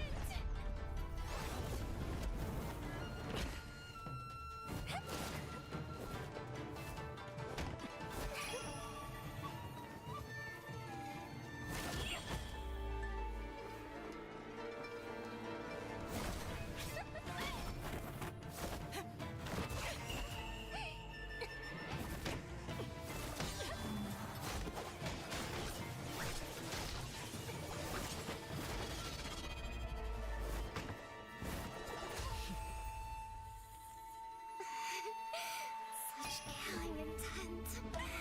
Does this mean Hanabi-sama finally understands Hinata?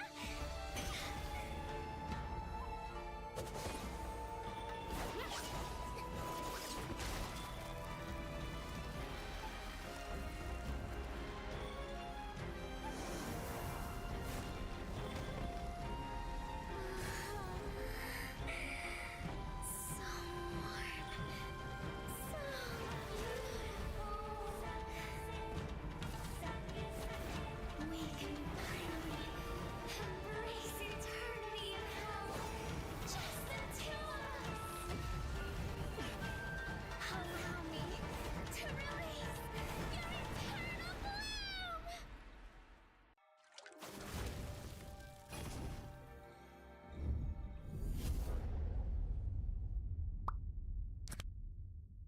The human body was built to move. Not trapped at a desk in one singular posture for 12 hours a day. It's time your chair evolved. This is Secret Lab Titan Evo. Ergonomically engineered for you, gamers, hybrid workers, artists, backing your every move.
and we are back after a long break. Thank you very much to the previous series, of course, but we shall be moving on to the 2026 Asian Games Esports event for the MLBB qualifiers. This is Jace, this is Charles. This is the last series that we'll be watching for today. It's been a journey, Churros, and I'm really glad I'm spending time with you.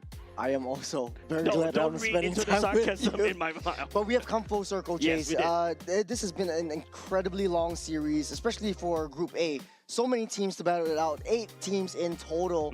And hey, Cambodia has still not had a loss just yet. We're going to be watching Cambodia versus Indonesia, and this is going to be the last game that we'll be casting right here. Yeah, I think this is also, even if you take a look, just now I was actually going over to the substage as well because there was such a long break time, right? I was able to catch some parts of the Vietnam versus Team Malaysia game as well. Unfortunately, it is Team Vietnam that got 2-1. Of course, you know, I have my bias, bias caster, of course. All casters are biased, by the way, because that's how we care about the game. All people are biased. All people are biased. Don't shoot us in the foot, Jace. Yeah, okay. I just had to say it. I just had to put it online right there. But of course, you know, the Vietnam team won against Malaysia 2-1, so that kind of shakes up the standings just a Seedings. little bit. And man, if I had the standings for you up right now, I'll show it to you. But I think right now, let's focus mainly on the task at hand, Churros. This is Indonesia. We know them, we love them. We've seen them earlier on in game number 4 that we've seen today. Dingarai, Alexander, Dalvin, Afan, and Shauki. In the previous match, they took a 2-0 win over Myanmar. Quite a bit of a shaky start, especially game number 1. Yep. Game number 2 really came back strong, held a dominant performance, consistent all throughout the game. Yeah, I think that's the kind of performance that you expect coming from Alter Ego, Team Indonesia, going into representing their home region as well, right? And also, there's a lot of things that I feel like for the side of Team Indonesia could also potentially fix, right? There's certain cases where, you know, Alexander was a little bit sus right there, and also sometimes, you know, Talvin actually took the Mathilda guiding win that's supposed to save onto Afan. But with that said, let's take a look on the side of Team Cambodia, represented by Favin, T. Udom, Sovan Chanmakara, and Nem Chandavan, and He Meng Hong. I think you're just butchering their names right now. We all do. But hey, we might not be able to say their names, but we know what they do. They let their We know actions what they're speak capable of. louder than words. That's right. They have been destroying the Titans, taking down Philippines, taking down Malaysia, top of the seeds in terms of the MPL rankings as well. Now their final test will be Indonesia. And if anyone would be able to take them down, it would be Indonesia. We'll see when we jump into the draft. But so far, no losses just yet. Haven't dropped a game in the qualifiers. Haven't dropped a series in the qualifier. Did drop 2 games throughout the qualifiers, namely towards Team Philippines and also Team Myanmar as well. But in the end of the day, Team Cambodia still emerged top, winning that series in the 2-1 fashion. So technically speaking, almost near flawless game. But of course, when you look for the POV of their series wins, yeah, they look flawless as of now. Yeah, they kind of operate a little bit like Team Philippines. It reminds me of like in the early game, they might be shaky from the start. They're taking the kills, they're dropping their bodies, but they don't let that falter in their minds, and they're just always pushing back. In the last, in the mid to late stage of the game, they're always playing that death ball that we kind of know and love. So Indonesia does have a little bit more information. They played every single game already. This will be the last game. Indonesia definitely needs to get their homework out. I think Team Indonesia, in terms of homework, it's not only just about the enemy teams as well. I think there's a lot of things that they also have to suss out on themselves. Especially a team like Team Cambodia, it seems like, you know, whenever you handshake these team fights, it seems like they are really that 5-headed Hydra, and the only way to really try to dismantle against this Hydra is really just by sheer macro, right? Like, you really need to pull them apart in team fights, get them into messy situations, and then after that, deal with them one after another. Looking at Team Indonesia, it seems like they do have that sort of capability as well, but I think sometimes it's just also a bit of confusing how things comes out from Team Indonesia once in a while. Yeah, and you said it before, right? M7, second seed, they have really a lot of expectations riding on their shoulders. The kind of way that they operate, as we can see from the game against Malaysia, is pretty similar to how Malaysia likes to play, splitting up these team fights, drawing them away from the main objectives. And we'll see in expanding rivers, which is something that Indonesia kind of knows and love. Very aggressive from the start, but Cambodia is passive when they need to be, aggressive and controlled when the time calls for it. I think what you can tell from the side of Team Indonesia, of course, they really live in the chaos, right? They're able to make plays and also make catches, especially from the side of Dingarai, and also to a certain extent Alexander as well, during the chaos. But when you talk about Team Cambodia, though, I feel like you get a sense of calm chaos coming from them, especially when it comes to these team fights. Look at the pick bands coming out right here, especially game number 1. Team Cambodia bans with the Fanny, the Phobias, the Juicin. Team Indonesia bans with the Akai and the Freya. I think Team Cambodia just don't want to deal with the Juicin because they are potentially going in for something like a Fredrin right off the bat, especially in the first phase. But Team Indonesia, though, bans away the Akai. They know that this Panda is so busted right now, especially in these neutral objective takedown. In the hands of Cambodia as well. If they play a death ball strategy, the Panda can essentially just push you away, pin you to the wall, and turns a huge little skirmish fight that they want to make into a pick-off favoring the side of Cambodia. And it's quite interesting about the Fanny. One, it's respect over to Afan, plays lean, mean Fanny. Number 2, the Fanny is thwarting the strategy. They like to play full team fight and 5 men sticking together. We've seen that just now. Kiofavin was just blocked together by 5 big brothers, and they pulled out the Barats as well. So they do have some level of intelligence and high intelligence to this gameplay. Yeah, that's why I said controlled chaos, right? Whereas for the side of Team Indonesia, they thrive in the chaos. We shall see which kind of chaos that will be bringing forth in between these two teams. Where Team Cambodia, first pick goes over to the Marcel, denying that away from Alexander. I was leaning towards the Gord first pick because we started to see a bit of a rise in terms of the Gord, but I think Gord as a first pick, especially this early on, you're susceptible to the Zetian, you're susceptible to the Yuzhong as well, and especially with Yuzhong, that's also really wide open for the taking between these two teams. It seems like it could potentially goes into a R2, R1 pick. A lot of options for Indonesia. The Claw definitely will be on the tables. Cambodia typically responds with the carry, but the Matilda right here would shake things up, especially for the side of Indonesia. This is them in the previous game against Myanmar. They pulled it out. It was it paired up with the Akai though, in terms of that team fight. They were able to bring your marksmen in and out of battles. You can sustain.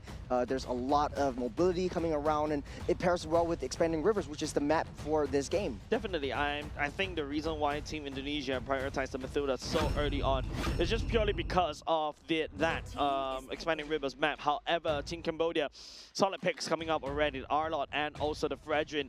And now, of course, right, that also a big denial over the side of Team Indonesia. Seems like they also like that Fredrin as well. Apart from that, there's still a Boxer that's still available for the side of Team Indonesia to take. And now imagine, you got a Boxer, you got a Matilda, you got Expanding Rivers. That means that Team Indonesia is really looking to sow chaos on the top and the bottom and all over the place. Will they pick the Boxer up? We've seen how Cambodia deal with it previously, but the Arlot is already picked up, and there's a lot of repositioning factors. Cambodia definitely going to be suffering a little bit in the early game because of the Matilda, because of the vision that the Matilda brings. The Yve will come into play for Indonesia. They like their zonal control, especially securing the objectives, and Indonesia knows that they will have a hard time against Cambodia in these objectives, and if they want to take that down, why not just create that zone to deny Cambodia of that satisfaction? To be honest, I'm not a big fan of that. I feel like there's a better hero, or even to a certain extent a better role for the R3 slot.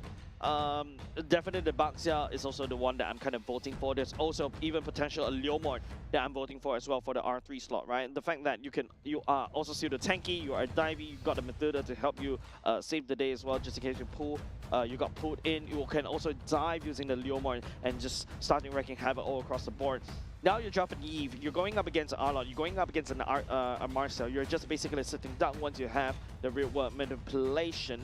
And yeah, and because not only just the fact that, I pointed out these potential heroes, now the Baxia is going to get taken away. You're going to see you're going to see Team Cambodia starting to trim down Afan's hero pool. Higher mobility heroes. Guinevere could potentially be in the picture as well. does well against tanky heroes. Great stun, great mobility, great crowd control. Guinevere, yep, definitely can go into the bans right here. It also forces, you know, Team Indonesia to go for Leomord. I think either way, it's either the Guinevere or the Leomord, right? I think Team Indonesia definitely set up the bans and also picks in this way so that at least they've got some form of reaction.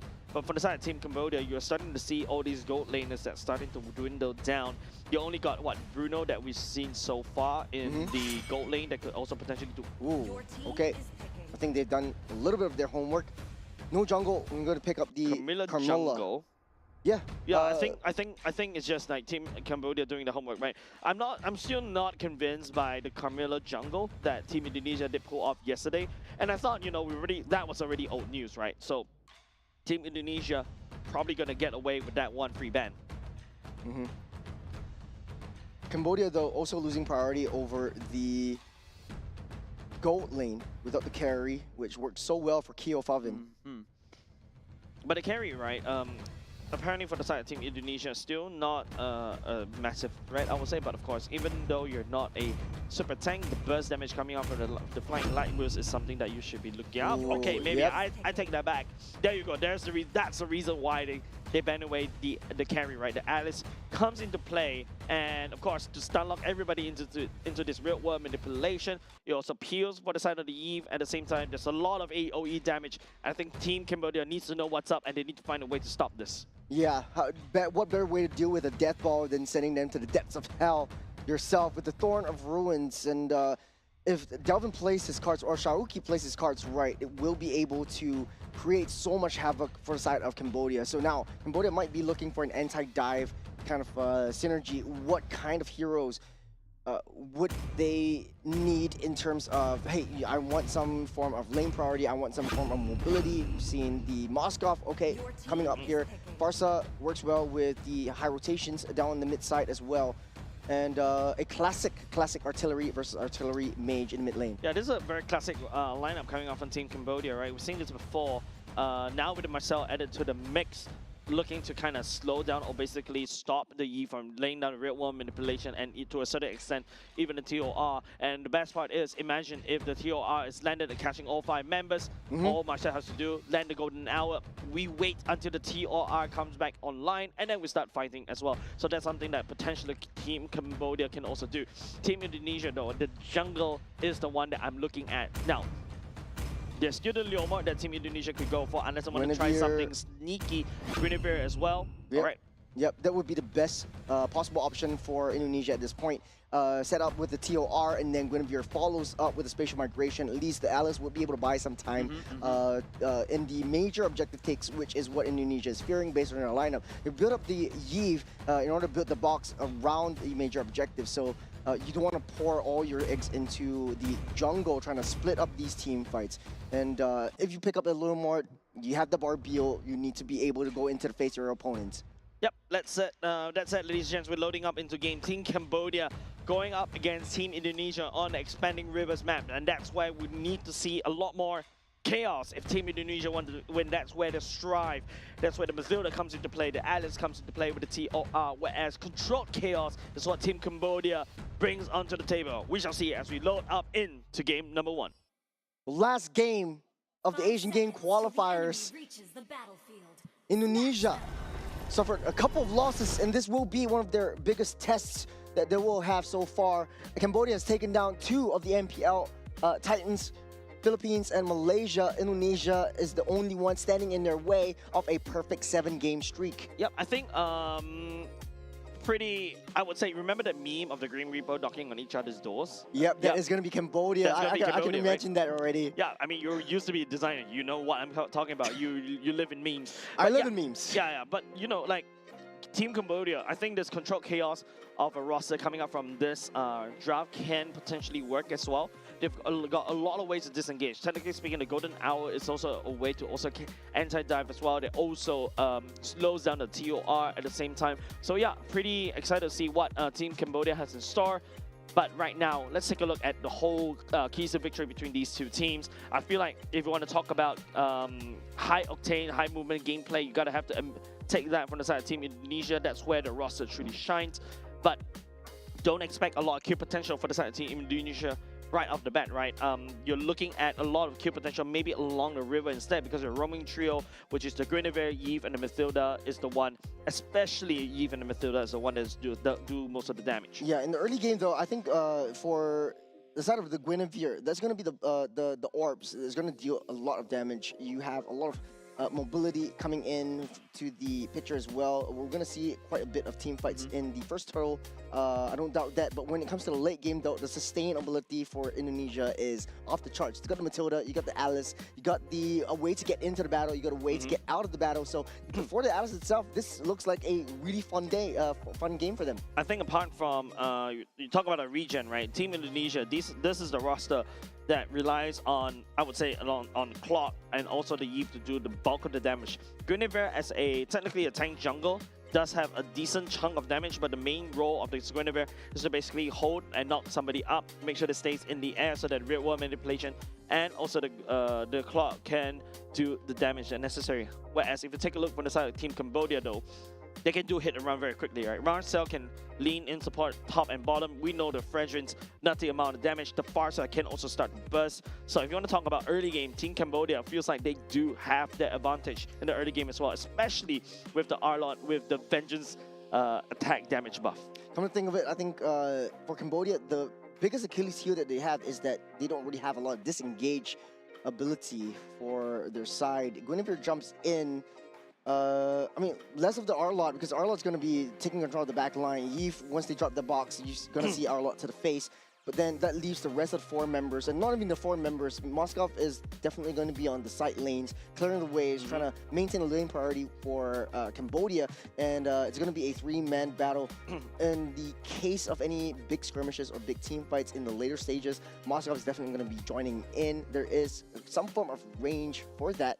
But when the TOR lands, when the spatial migration lands, there's not a lot of disengage to disrupt this the Violet Requiem that really comes up to lock them all up in the sky. And also pairs well. Okay, Guinevere actually really pairs well with the Matilda. Come to think of it, the knock up and then the jump onto that spot. Yeah, I think like there's a lot of potential coming up from the side of Team Indonesia, right? If Team Indonesia were to win, basically they would just overwhelm Team Cambodia with a ton of CCs that can, of course, bring onto the table, right? You got the TOR, you got the knock-up, real one and manipulation, getting wing, and Clock goes brute, scrit, everybody dies with the blazing duet. Whereas on the side of Team Cambodia, I feel like this is a roster that's a lot more, can be mobile as well because of the wings by wings and also the Marcel, right?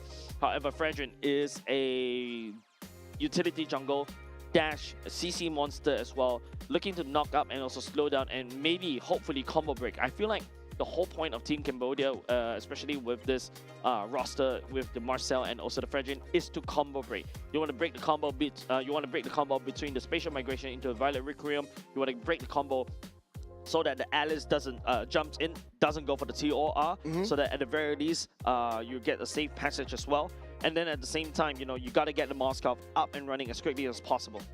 Indonesia also fields quite a pretty good anti-dive combination. If they want to play it super passively the entirety of the game, they could just wait for Cambodia to just dive into them. They do have quite a bit of knockups, a bit of stuns, and create a zone for themselves. If Cambodia is able to split Indonesia's heads, then it would be a little bit of a big issue for Cambodia. But hey, it's all down to execution in the gameplay, so we'll just have to wait and see what these teams actually play and how they execute this draft in the game itself. Yep. I feel like we've already kind of talked about like how the roster is gonna work. We also talk about how the various team, the playstyle is extra, but of course I think we have to go on a short break very soon because we're gonna have to make sure that the game is fair and square. There's a bit of a technical issue, just gotta get it fixed very quickly. So ladies and gents, this roster, I'm excited about this one. I feel like we did hype up this particular matchup, Cambodia's Controlled Chaos versus Team Indonesia's crazy chaos, right? Yeah, what better way to end this off than the last game of the entire HGQ? Right. With that said, don't go away, ladies and gents. We're going on a short break. We'll be right back.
And of course, ladies and gents, welcome back. We kind of went on a short break just to solve that technical delay, but we are able to resolve it, thank God, in time.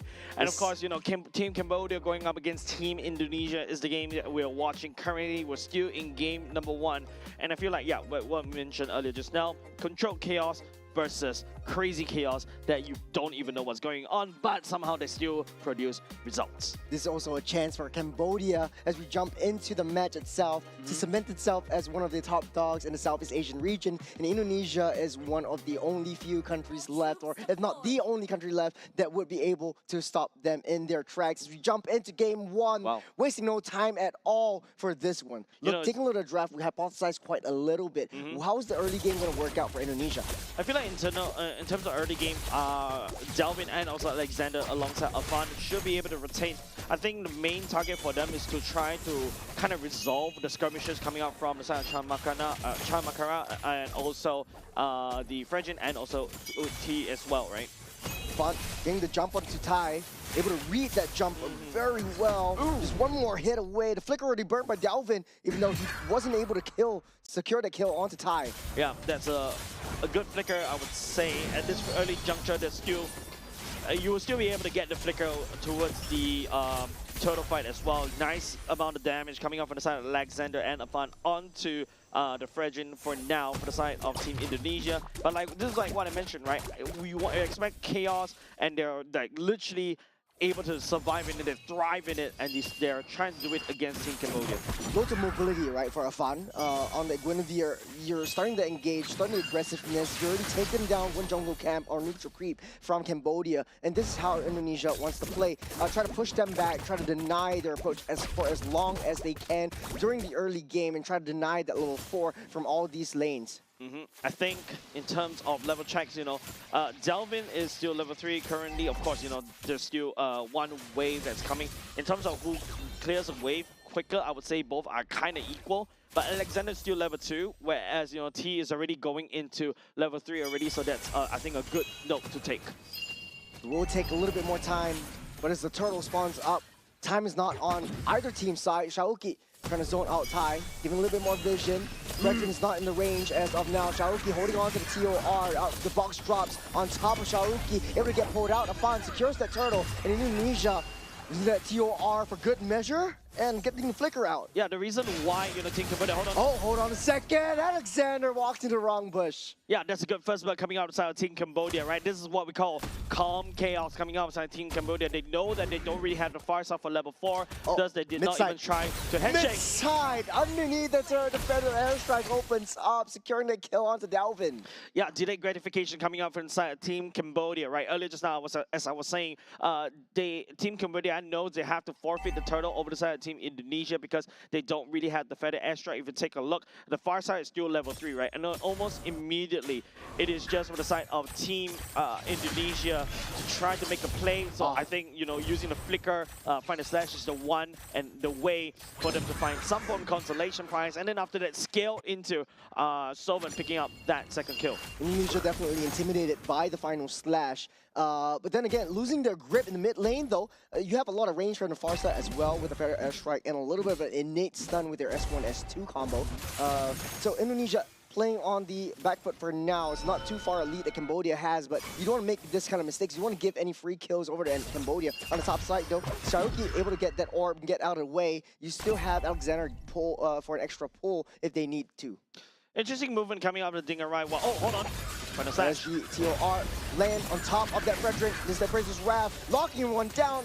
Great golden hour from the side of Cambodia. But Shaoki way too deep in. But airstrike might be enough to take Shaoki down. Down he goes by the Fars's hands. And this is the problem that I was talking about, right? Marcel is right there to basically slow down Team Indonesia in terms of the wombo combo. Afan was actually able to jump onto the right target, which is Main Kong on that R-Lord. But because of how T using the golden hour right there to slow down all of a sudden, that TR coming out of Sayuki is like ultimately forgotten. It's a non-factor at all. And because of that, Team Indonesia lost that team fight. Without Shaoki in position, with that one early kill, Cambodia taking control of this turtle. Looks like Afan wants to try to contest for this one. No, he's gonna just give it up. they're not in position. Xiaoyuki already used the TOR. Delvin has already committed to the real world manipulation. Alexander doing the same as well. Oh, final slash into the Feather Airstrike. Nothing that Alexander can do except that guiding wind to bring Delvin out and safe. Hey, that's exactly what Alexander can do, right, Churros? Using the guiding wind, finally Delvin took the right one, right, this time around compared to the previous series. But you can start to see, you know, the controlled chaos coming out of Team Cambodia. When they set their mind, when they want something, they look at this one target, they lock it down, and then they proceed. Whereas for Team Indonesia, they really thrive in this chaos, able to find, you know, easy pickings in the midst of chaos as well. But then again, you can start to see, seems like controlled chaos is the one that is winning so far. Great mobility coming in from Cambodia as well. We see high on the R-Lot, rotating together as 4, and Cambodia fighting every single team fight, outnumbering, outclassing Indonesia so far. Indonesia has to find a way to pick off any one of the members of Cambodia before committing to any big team fights. And Faden kind of knows this. He's ditching up that turtle because Indonesia is not in the right position. He knows the power spikes are not hit. It's not his time yet. If you notice how Dingarai has been rotating around the map, right? Using the BMI in the middle of the river just to get there to the mid lane, farm that up, BMI all the way back, so that he's actually starting to farm 2 lanes as well. And that means that, you know, Dingarai is definitely going to have a bit of, not only just about the EXP advantage, he's also going to get that gold advantage to help him scale into his necessary items. Well, you got to keep up with the speed that Matilda actually brings to the table. Delvin is going to have a pretty decent clear speed in the mid lane. And so when Alexander's nearby, you get the guiding wind, you're able to take an airplane down to the bottom side or even the top for an immediate skirmish if you have to. But doesn't look like Indonesia wants to risk any of these aggressive engages anymore. We saw a little bit of a shift and adjustment in how they want to play this game. That was exactly what I was talking about during the loading screen. Hold on, T, looking for a pick. We'll be able to snap 2 photos onto Team Indonesia for now. Not a lot of engages, nobody from the side of Team Cambodia is looking to commit. Oh, that's a 2-man final slash. My goodness. And a slash from Thor's hammer down into the ground they go. The security kill onto Delvin. Xiaoyuki able to find his way out of harm's way. As Indonesia again losing heads. I'm not envying Delvin's situation right there, right? Appraisal's wrap right into the Feather Airstrike and also the final slash. He is the victim of a couple of, well, ultimates.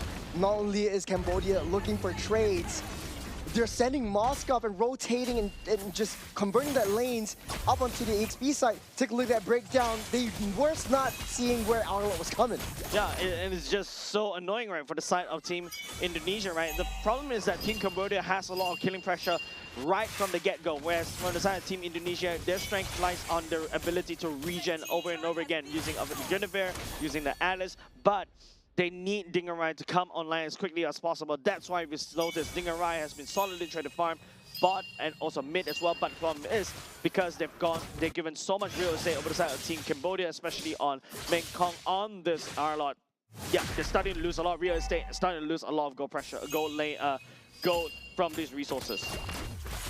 Smart move on Cambodia, trying to give Moskov that safe lane, but the Circling Eagle falls underneath that turret though. The Feather Airstrike will keep everyone at bay as SOD goes wide. That would have been even more disastrous for Indonesia. They already lost Dingarai.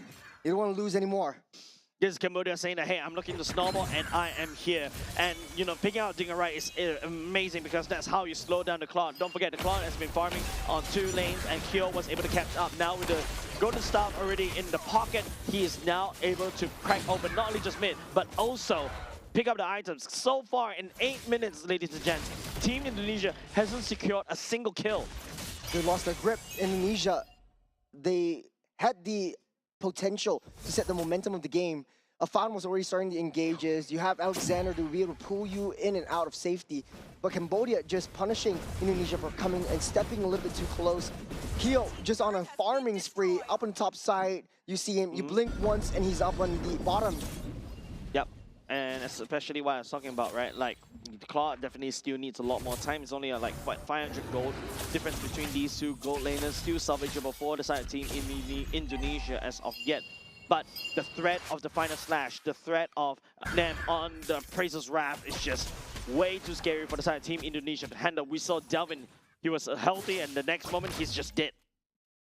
Indonesia also have potential for gap closing. You need to be able to find a way to shut down that Feather Airstrike as if it was the Mystic Gush coming in for a potential guard. But Indonesia just taking a step back. And on the right moment, this final slash onto Sharuki. The TOR will land on 2. That's on the back line, though. The golden hour will keep everyone safe. Cambodia bought some time for himself. That's the SOD. Moskov just assessing the situation. Indonesia touching and going. Yeah, you can see this is where it gets a little bit awkward for the side of Team Cambodia and also Team Indonesia, right? The golden hour set up right there, preventing Dingerai from going in. Had the golden hours was not set there, Dingerai would have gone in, blitz everybody down with the blazing duet, because Xiaoyu land a very good TOR, but nobody from the side of Team Indonesia can follow up because of this Marcel. There's a vision play onto our final slash onto the juggler. Down he goes as Indonesia loses one more.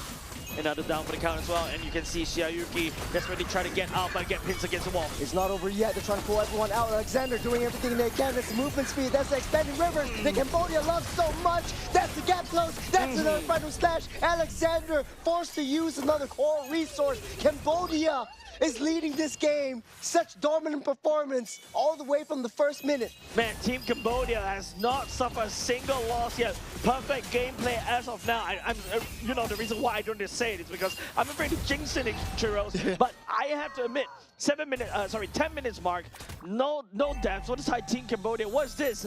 Trying to attempt another world record? This is a Titan, as we so call it, that Cambodia wants to look to take down. And it does look like they have the upper hand. They have that momentum. They have that control. Whether or not they can hold the control, it is up to Indonesia to be able to try to rip apart Cambodia's strategies. Yep, control chaos versus calm chaos. Control chaos versus chaos, right? Seems like Cambodia controlled, methodical, meticulous, especially how the final slash flicker is being used to isolate one person after another for side Team Indonesia. And once Team Indonesia get picked apart, Dingerai wasn't able to join the fight because of how, you know, the Marcel just sets up the golden hour one after another. Team Indonesia is getting dismantled. No more bubbles for side of Indonesia. That's Odin going straight in. That's the final slash again. Repositioning a Fan. Nowhere is safe, not even your home. This is a fair airstrike as well. Dingerai doing his best shot. Man. And with the blazing duet, almost getting stunned up by the golden hour, but Shaoki a little bit too close for comfort there, threading the needle with the SOD. Man, if Cambodia replaces the Arlot into a Franco, I agree. This is exactly a pure pick competition coming up on Team Cambodia. This is exactly why I told you, right? Team Cambodia seems like once they focus on one person, they catch using Arlot to catch one person, and then after that they just explode this person. Then they hope to look for more. But the fact is, Indonesia right now, they're at the base, so that's why Team Cambodia cannot step forward just a little bit more. Main damage dealt. Look at the damage dealt for the side of this Marcel is actually 28,000. Wow. Ooh. One of the highest in the charts. He's just the roam, but he's doing so much though. So annoying, running through you, running by you, forcing the mistakes, forcing the spatial migrations from a Fan to himself. And I think Indonesia, it would take quite a lot to come back from this deficit. Yeah, of course, everybody has a gold lead in as compared to their counterparts as well. The Winter Crown coming off an advance should be a game changer, but even though if you are able to hold out the people from the side of Team Cambodia, do you have the damage? Does Dingerai has the opportunity to jump in with the blazing duet? Nem just look for an angle over onto Indonesia. More spawns in the next 5 seconds. There's a lot of lockups for Thai, but there's a lot of vision that's already given. That's vision turned into information, and information turned into a little bit of compensation for High. Looking for a final slash, and he did on Shoki, using the TOR, landing onto no one with a fair airstrike to zone the resident members out, going fishing and using the fair airstrike as sort of a gate to keep Indonesia out of the way. Yeah, Cambodia is just going fishing all day. One after another, they just pick one person for the side of Team Indonesia, and then after that, they just explode onto Xiaoyu. Xiaoyu was trying to use the TOR to try to slow down the tempo from the side of Cambodia, but it's just too fast, and they hit hard. Speaking of fast, High, he's in the perfect position. Does not have the flicker though. Fair airstrike will start this stage of migration. On top of the Arlot though, he's down low. The rest of Cambodia, they're too strong. They're too bursty. Wait. The blazing duet, last ditch effort to take one out. That's a safe hit. One hit more, the Frederick might have gone down, but Cambodia, they're not making any mistakes. I am truly crazy to say this, right? And I can't believe to be saying this to Team Indonesia, right? in this particular game at this stage, you just need one kill, and I'll give you an applause. But for now, so far, Team Indonesia couldn't find a single kill, Churros. They can't close the gap onto the Farsa. Look at where they're passing. Delvin falls by the hands of Cambodia once again. And that's Kyo just hitting freely on the back Oh line. my There's nothing that God. Indonesia can do except to hide, except to defend. But will they be able to do so? They need to buy more time. Without Delvin, though, they don't really have that zone control. Control chaos. This is like Team Cambodia. It's like the field surgeon in the middle of the war. They are able to find the nerve system while all the shells are running out all the way in the background, like background noise, but to them it's just music, and they're using Team Indonesia as organs. Oh, there's already half health for that. Oh, it's a jump in by Afan. He's desperate, and Indonesia wants to try to buy some time for themselves. elimination. But Kyo is not giving them that satisfaction. The first win goes over to Cambodia. Perfect game coming up for Team Cambodia, ladies and gents. 0 deaths. Chase. 0 deaths. Someone is like, yeah, I saw Team Philippines cracking a world record right there. I want to try to do something like that. That comes in the form of Team Cambodia playing a perfect game. 0 kills. Given over to Indonesia so far.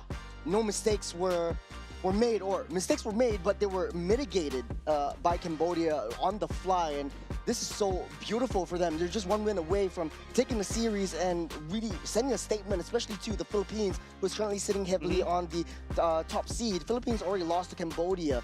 And if Cambodia wins this, they will be in the top seed in Group A. Man, they hit hard like a truck at the same time, man. You saw the R-Lord just picking one after another. Nobody from the side of Team Indonesia was able to rein in force and basically step up to basically defend and also, you know, return the trade, right?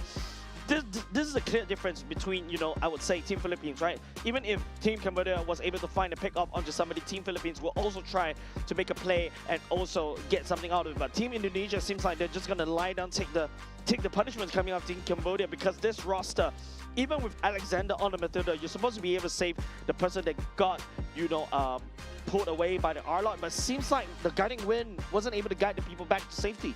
I think Indonesia was just not well prepared for the R-Lord. Hai was having a field day on this one.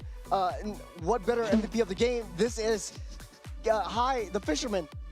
1-0. Basically. He's spearfishing, man. Oh, hey, I wanna do that. No, please. Nice number for damage taken. 6767. Man, 1-0 and 10 is the KDA. 10 assists and 1K. Basically, brother is almost all the kills already, man. He's the one that set out the tempo with the final slash, pick somebody apart, and then after that, just, you know, trust the whole team to blow him up into pieces. And of course, you know, main damage, you know, gotta have to give it over to Sovereign, right? Not only just that, I like how Team Cambodia is stacking all the CCs together. Final slash coming in, you also got the passive from the Marcel. There you go. It makes it so much easier for the French to stick on target and just let the Farsa to blow that person into pieces. Churros, look at what you've done. Hey, I love the comment section. Seriously. But hey, you know, this is really upsetting if you're an Indonesian fan, and there is quite a bit of Indonesian fans traveling specifically down to watch their team play, and this is really not a good look. A lot of mistakes were made, but then again, just not well prepared for what Hai brought to the table. And not even what Hai brought to the table, Sovan was doing so much work with the Federal Airstrike, keeping everyone at bay. And if you're looking at, you know, zone potential, you always, your first option was, hey, let's take out the Eve. But you only have that split second to get that box down. You want to be able to burst down your targets, and Farsa was the answer for Cambodia. Yeah, and this is like how, what I was talking about, right? There's like, not a lot of opportunity for the side team Indonesia to capitalize on that one.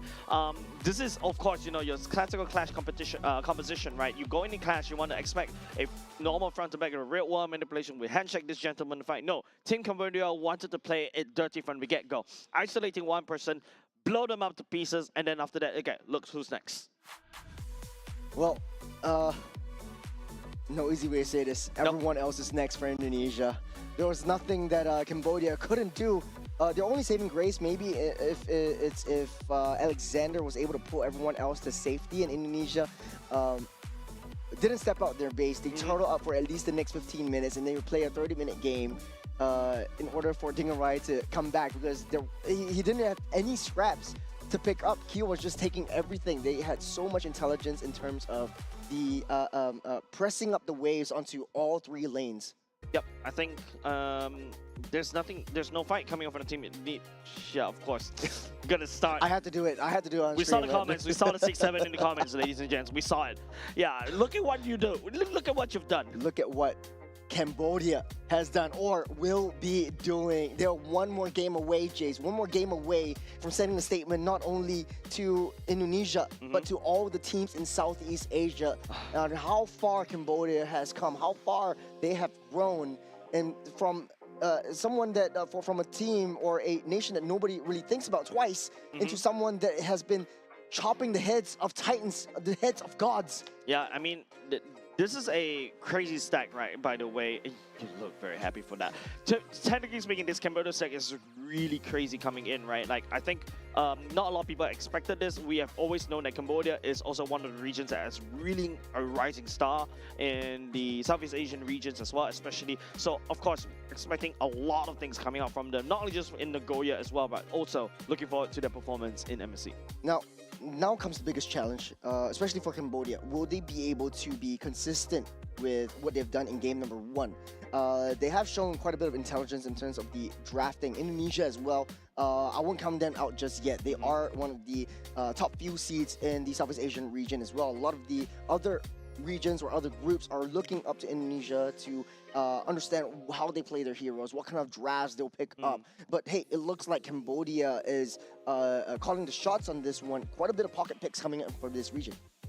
I feel like there's a period of time where we know that Indonesia is it's a region of clashes, right? They really like to clash, and they really like to micro it out. Remember the Fanny, the landslide, and all this kind of stuff. But now we're going into a utility jungle gameplay, which means that you're expected to go into a little bit more macro play. But earlier just now, I don't see any macro that's required even for Team Cambodia, because Team Cambodia is just picking one person off one after another, and then after that, it seems like Team Indonesia has no choice but to leave that person high and dry. And it started from the get-go, started from the first minute, right? We talked about this during the right before we loaded into game. Seems like Team Indonesia is gonna run out of steam, especially in terms of damage, very quickly. The only people that can successfully do damage is perhaps the Eve and also to the Mathilda in the early game, right? Guinevere, not expecting her to do a lot of damage, especially meant to sustain and hold people up in lane. But actually, Guinevere has one of the highest damage in terms of the jungle. That's why a lot of players are picking that up. Even before the items are built up, the ball itself deals quite a bit of damage, as well as the passive that you build up upon itself. You have the additional enhanced power coming in from the Guinevere. But Cambodia has found a way to disrupt the aggression that Guinevere wants to bring to the table. If Indonesia wants to fight, Cambodia is saying, hey, yeah, come on over to my jungle, welcome in. My seat's ready. I'll get you a coffee. The water's warm. Shout out to Aries as well. Yeah. We miss you.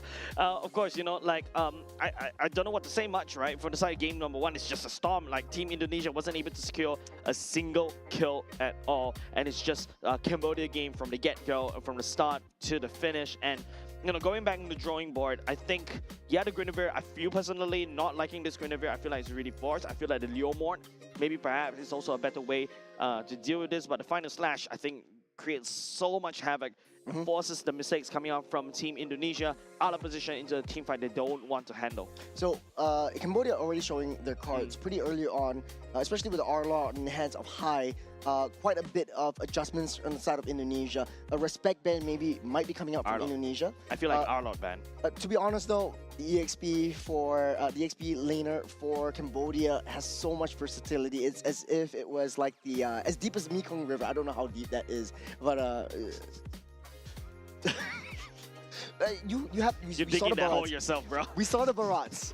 We saw the R-Law. True. What other EXP laners that we haven't seen in a hot minute that will come back into the current strategy? Yeah, I'm just kidding. I'm still here with you, Jace. I knew it was you, so you were playing infinite scaling. Massive AOE stun. You just trade with the enemy gold lane. Heck, if you can actually buzz down the jungle with your punches, Jace, go calm ahead. down, calm down. Okay. We'll just label that as what was it? You call it crazy idea number 6. Number 6. It's already number was 6 it just right for today or like? Just for today. Was it actually? We had I 6 thought you had crazy so ideas many today. more ideas. on. But speaking of ideas, we need to have new ideas for this draft, especially if you're the side of Indonesia. As we jump into game number 2, that's going to be the Phobias and Fanny being banned out by both teams. Arlot ban, or perhaps first pick the Arlot. We can start to see, Team Philippines also doing that as well. Maybe Team Indonesia can do the same. In fact, if I remember correctly, it is also Team Cambodia that went for first pick Arlot as well. It was. Yeah, it was first pick Arlot. If Indonesia knows how to play this, and I think Shauki definitely knows how to play the Arlot pretty well themselves. If Cambodia wants to risk it, doesn't want to risk it, they could very well ban the Arlot. So they don't have to deal with that. So, but it opens quite a bit of the floodgates, right? You now have quite a bit of heroes in contention in the EXP lane. The Freya, the Paquitos, the Arlot, the Phobiases. Basically, you're starving your EXP laner. That's why Cambodia is so interesting to me. Hai understands that, hey, there is still just a couple of EXP laners that are coming into the meta. You got the Lapu, you got the Yuzhong that are still taking a step up, but it's pretty situational if you ask me. So why not try something a little bit new, a little bit fresh that other teams are not prepared for? Aldous? Jace. Why? Jace. Why? I know there's a rework for the Aulus. We'll just call it a crazy idea number 6, and we'll just 7. leave it at that. That's already 7. 2 ideas 6, 7. for that. But speaking of ideas, there we go. That's the Arlot being banned out. I mean, it Indonesia started from doesn't you want doing the brain. nothing. It started from you being a brain rot earlier just now, right? Fair point. I'll give you that one. All right. I'll give you that one for the Indonesia Aulus. bans away the Arlot, so exactly what I was expecting right there. It's just way too crazy for the side of Team Cambodia to have this particular hero. Just gonna deny that one. Jusin is also on the table. Don't forget it was also banned in game number 1 by Team Cambodia as well. This also means that the Jusin can also be traded as well. You pick the Jusin, I'll go for the Akai, and then we start go for a skill matchup. Cambodia prioritized the Marcel in the first game as well.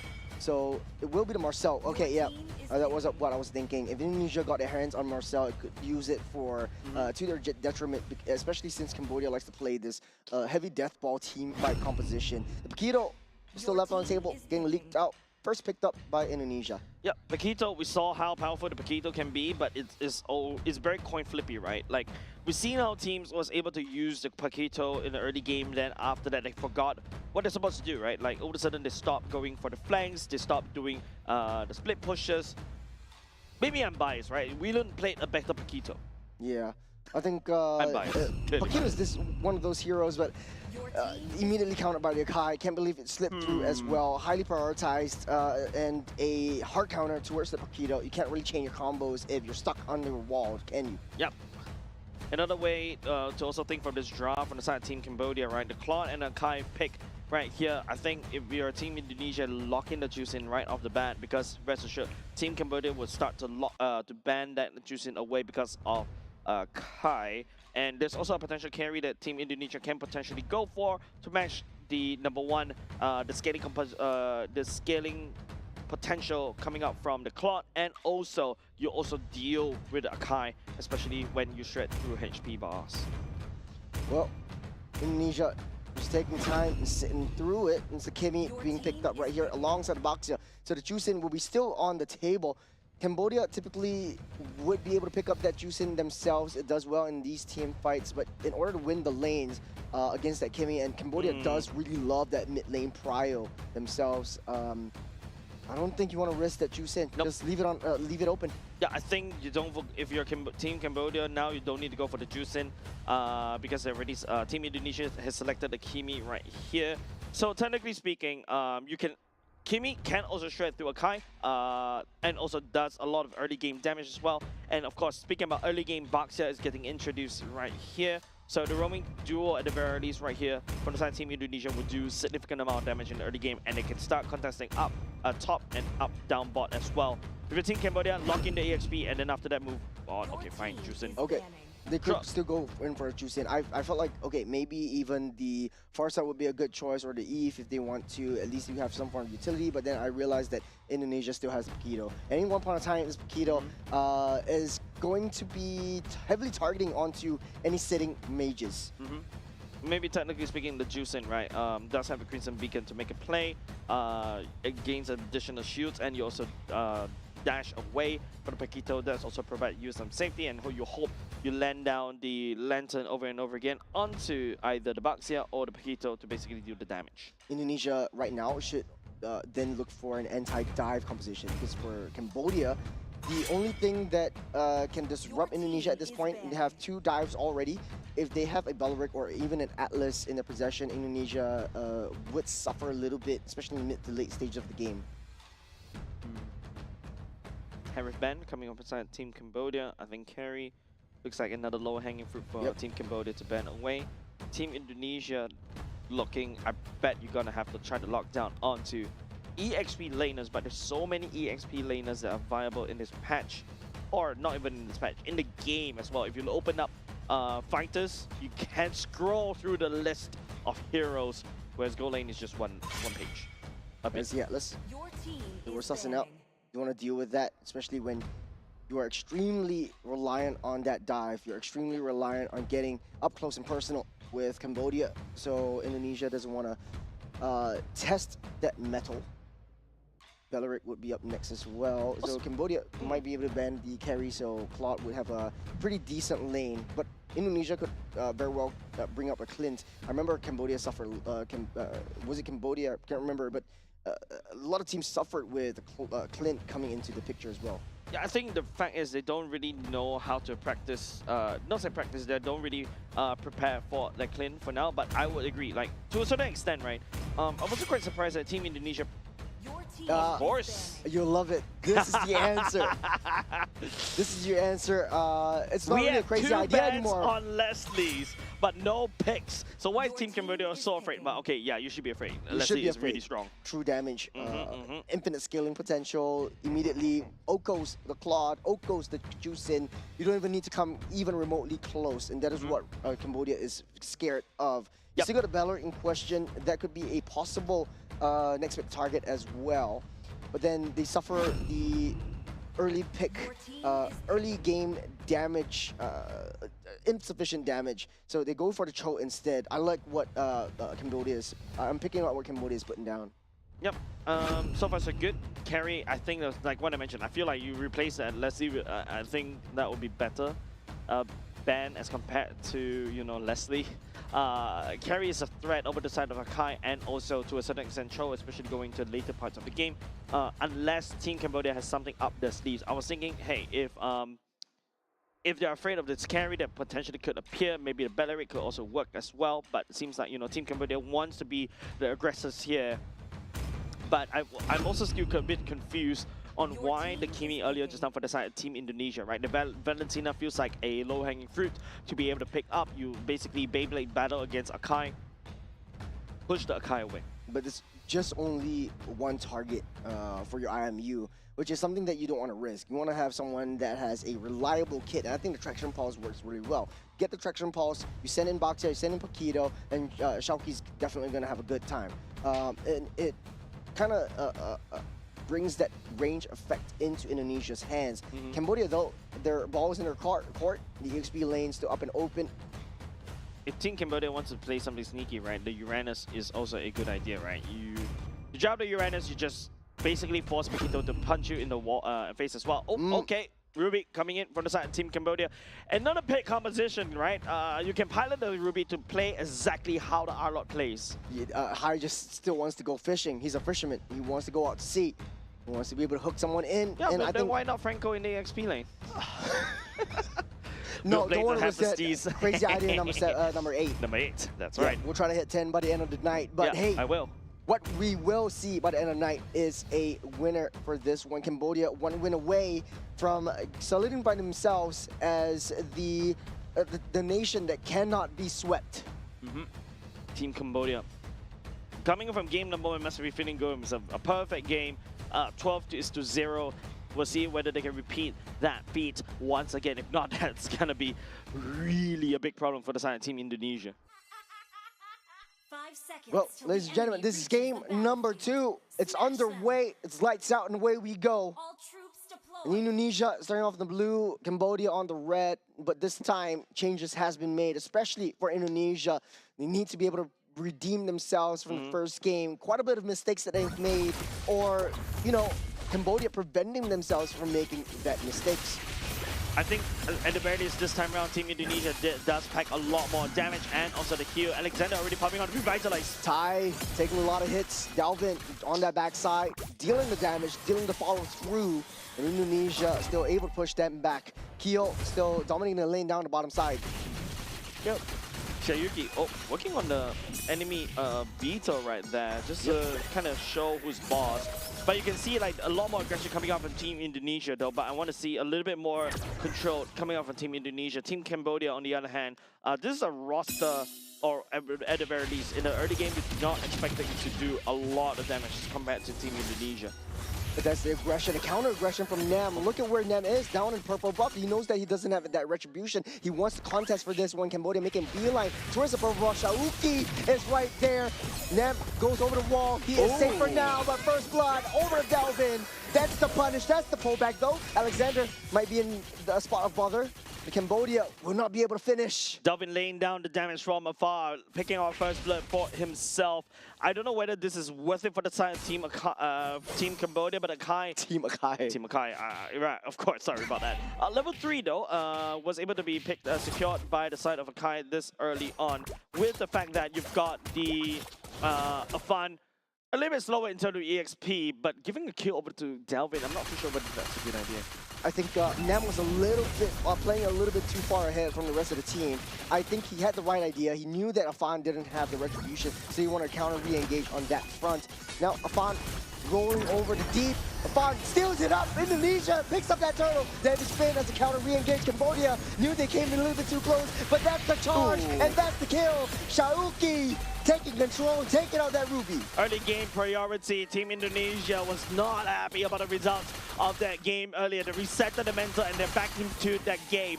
2 kills right out the back. Flicker was already committed by the side of Shayuki as well. They drove by with Afan, sneak the turtle away from Team Cambodia.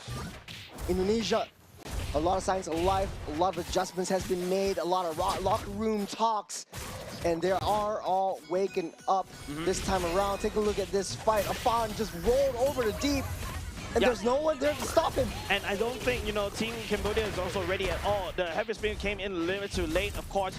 This is a Paquito early game. He can just punch, and all of a sudden the members from the side of Team Cambodia has to make a run for it.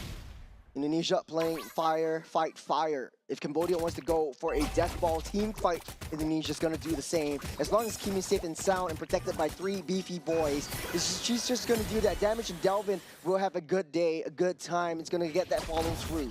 Yep. As long as Delvin was left uncontested by the side of Team Cambodia, Delvin's going to output a lot of damage like that one. Yeah, it seems like you don't really need the Beyblade, don't really need the Valentina, you just need constant solid DPS, because Team Cambodia so far is unable to reach Delvin. Yep, and the top side already almost broken through. Half health for that turret. Still left standing. Cambodia has to respond 20 seconds until the turtle spawns up. As Indonesia still very passive. You have to deal with the Kimi. Cambodia needs to find a way to close the gap, try to reach that Kimi, try to shut her down before he does any more damage.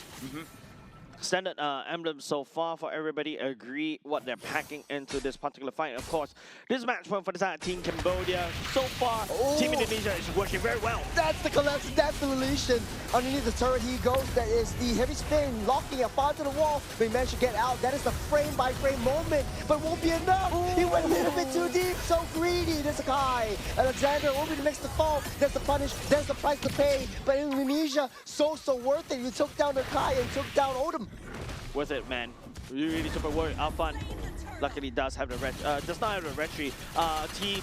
may actually could actually try to basically steal that. And once again, Team Cambodia faces the problem that they cannot reach the damage coming up from Delvin. If you take a look, even though T Odin using the Way of Dragon base to try to isolate the members, but with the high loss intel and also the revitalized park as well, they're more than happy to basically handshake and also start the turret dive as well, as Shiayuki on this Paquito is just doing a lot of damage. Oh, Tai flew too close to the sun. This light wheels will shut him down once again. Indonesia having a good time this time around. Kyo all left all alone. That's the 4-man collapse. And Kyo can't seem to find any breathing room. Yep, this is revenge circle by the side of Team Indonesia against Team Cambodia earlier on. Right now, at the very least, they do have some form of response as well because of the early game potential that Team Indonesia has done. Dingarai was able to secure 2 kills as well, so which means that you expect him to start to snowball, start to escalate down in the gold lane. You know, Cambodia in the early to mid game definitely going to suffer a little bit more in the damage department.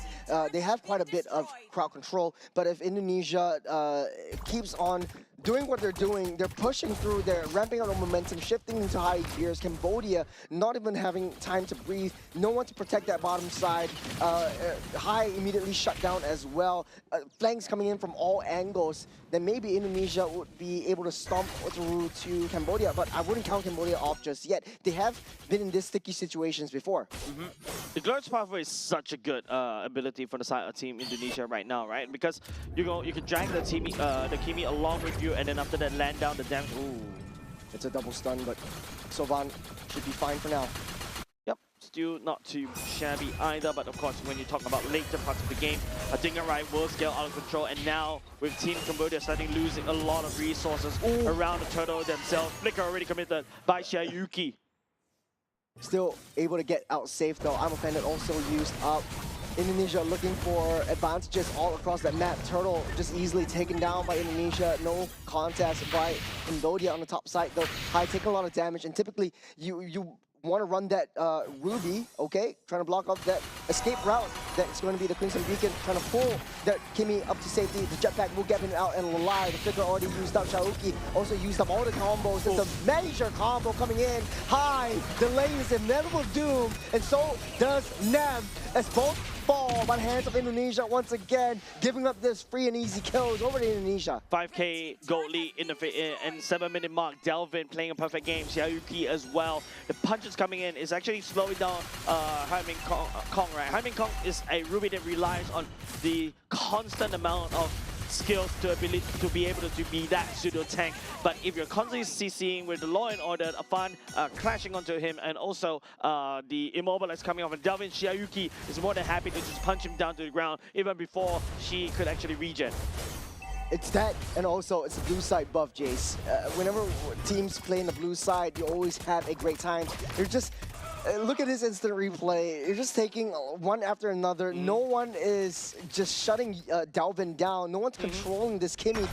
Even if you get a shot, even if you get a pullback, you got that Purify, you got the jetpack, you're getting it out, and you're taunting Afan, and that's the recall over there as well. You got the heavy spin, you got the traction fall. To lock 2 members into place. Indonesia has just so much damage. Nem just fighting it through, fighting the damage head to head. I'm not too sure whether the Nem actually caught Delvin, or Delvin actually caught Nem, right?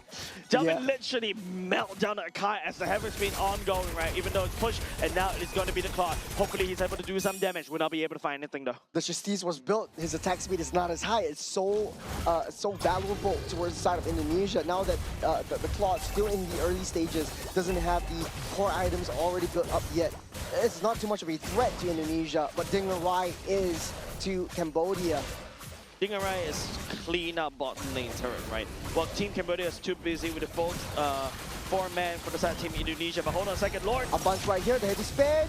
Will Cambodia be able to do it? They secure the turtle as Cambodia finds himself some time.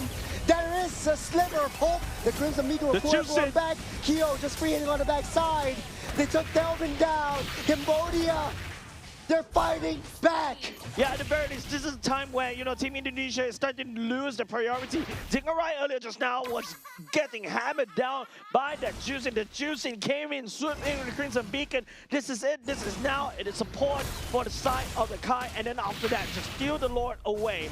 And this is an amazing value coming out of Team Cambodia. They have a chance back into this game for now. Immediately shutting down Dalvin. What a play by Nam.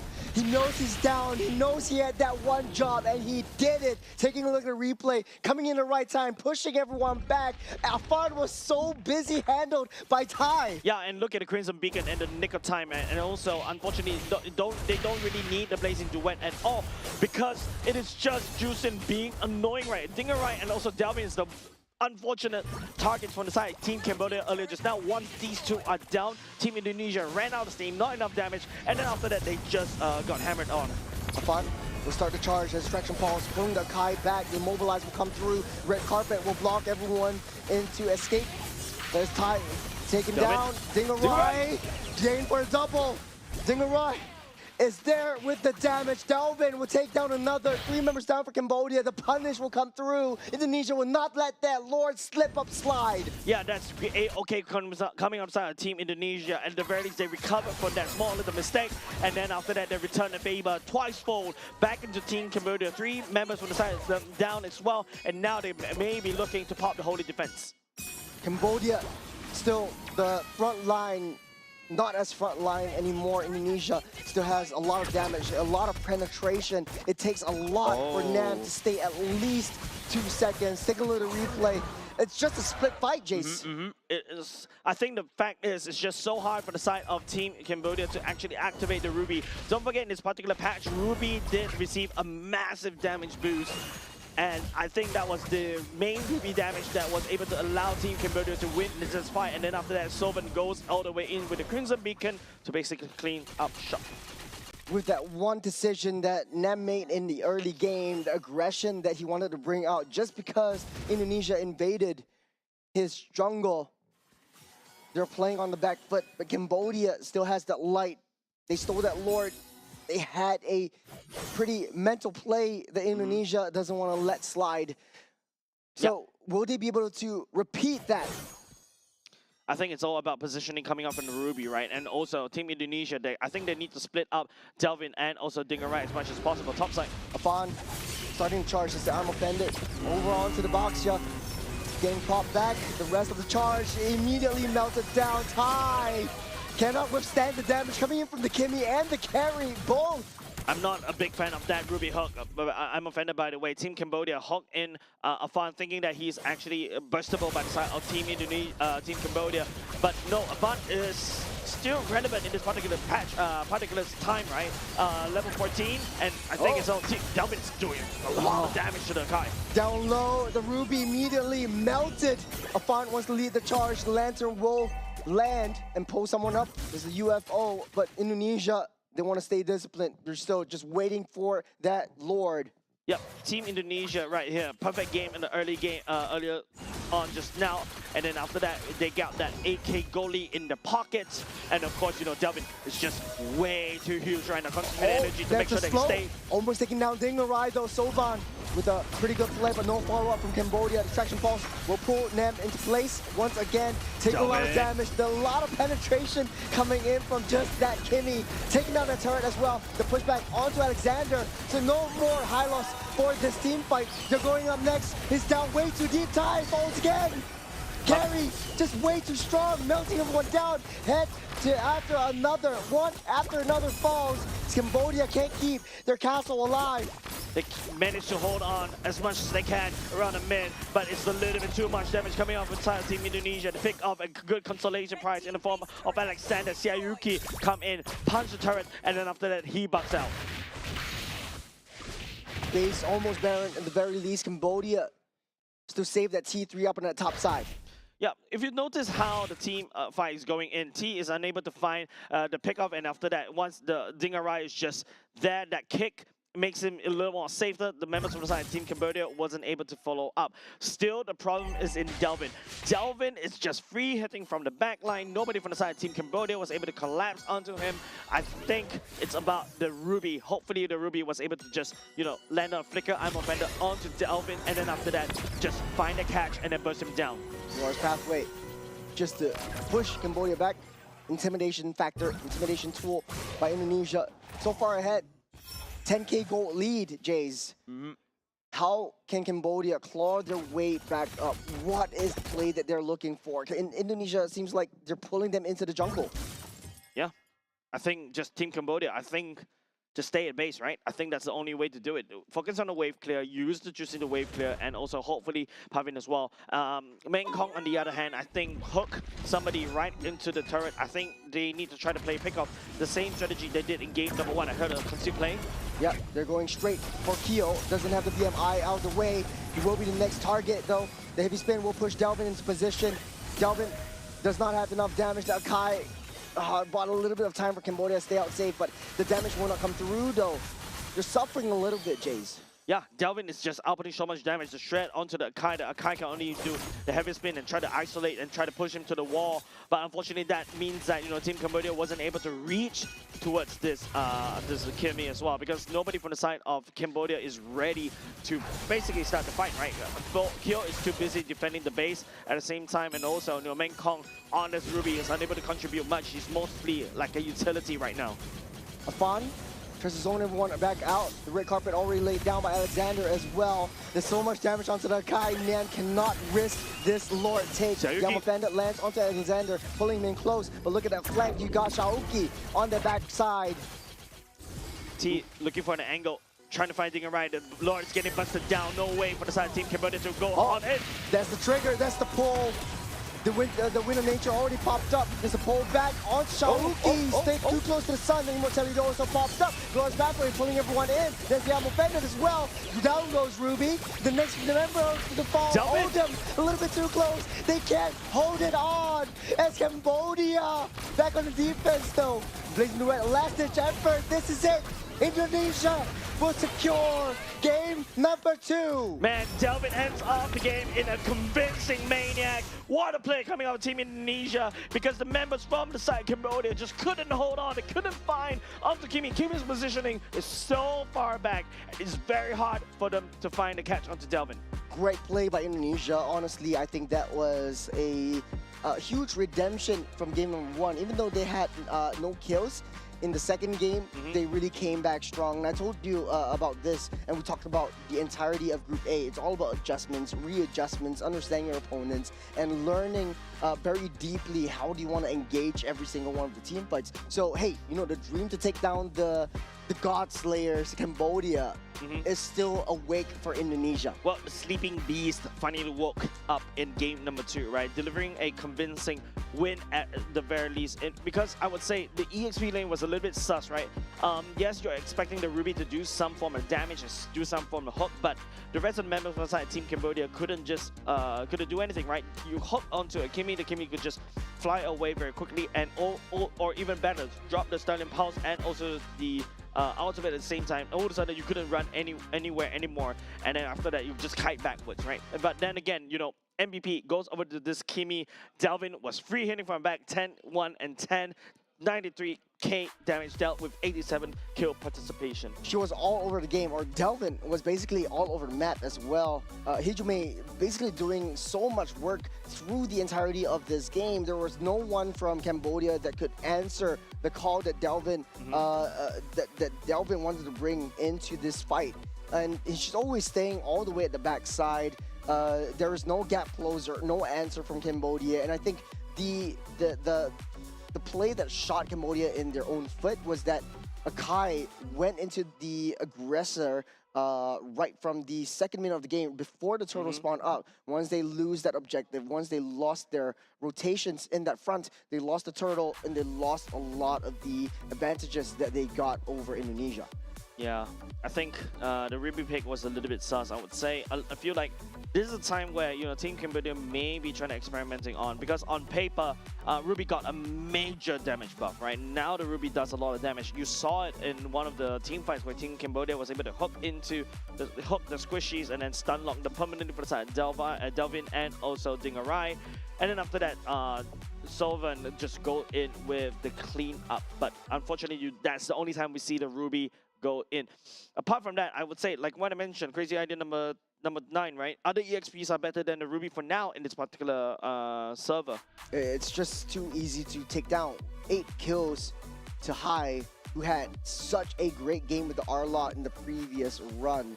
And Indonesia understood that once you take out that R-Lot, there was just nothing much that Cambodia could do. Even if Hai wanted to go fishing, it's just so hard to land. There wasn't a lot of range that I'm offended could bring to the table as well. So I think for Cambodia, it's back to the drawing board.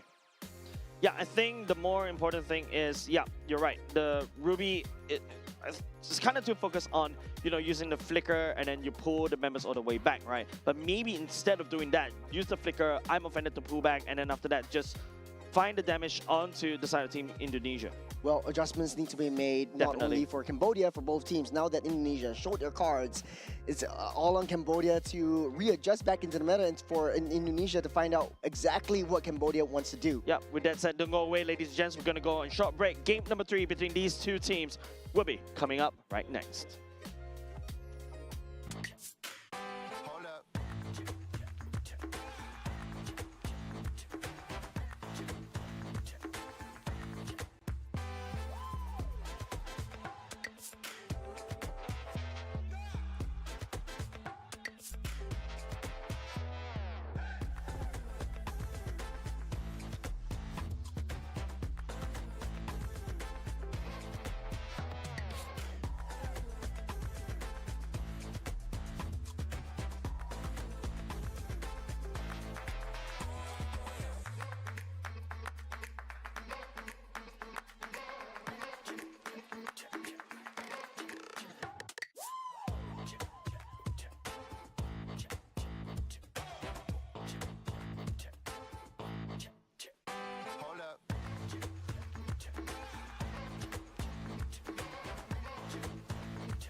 at the very least, Team Indonesia was able to salvage game number 1 in game number 2, right? Game number 2 was a lot more dominating. They know what they're doing. They have one-track mind, and they applied the what Cambodia applied to them game number 1 right back at them at game number 2. The penultimate game of the Asian Games qualifiers. This doesn't change the standings at all, but this is a lot to prove on the table. Cambodia is 1 win away from sweeping the entire Group A series and calling themselves the king of, at least the king of the Southeast Asian qualifiers. And Indonesia has 1 more chance to maybe potentially take down the God Slayers.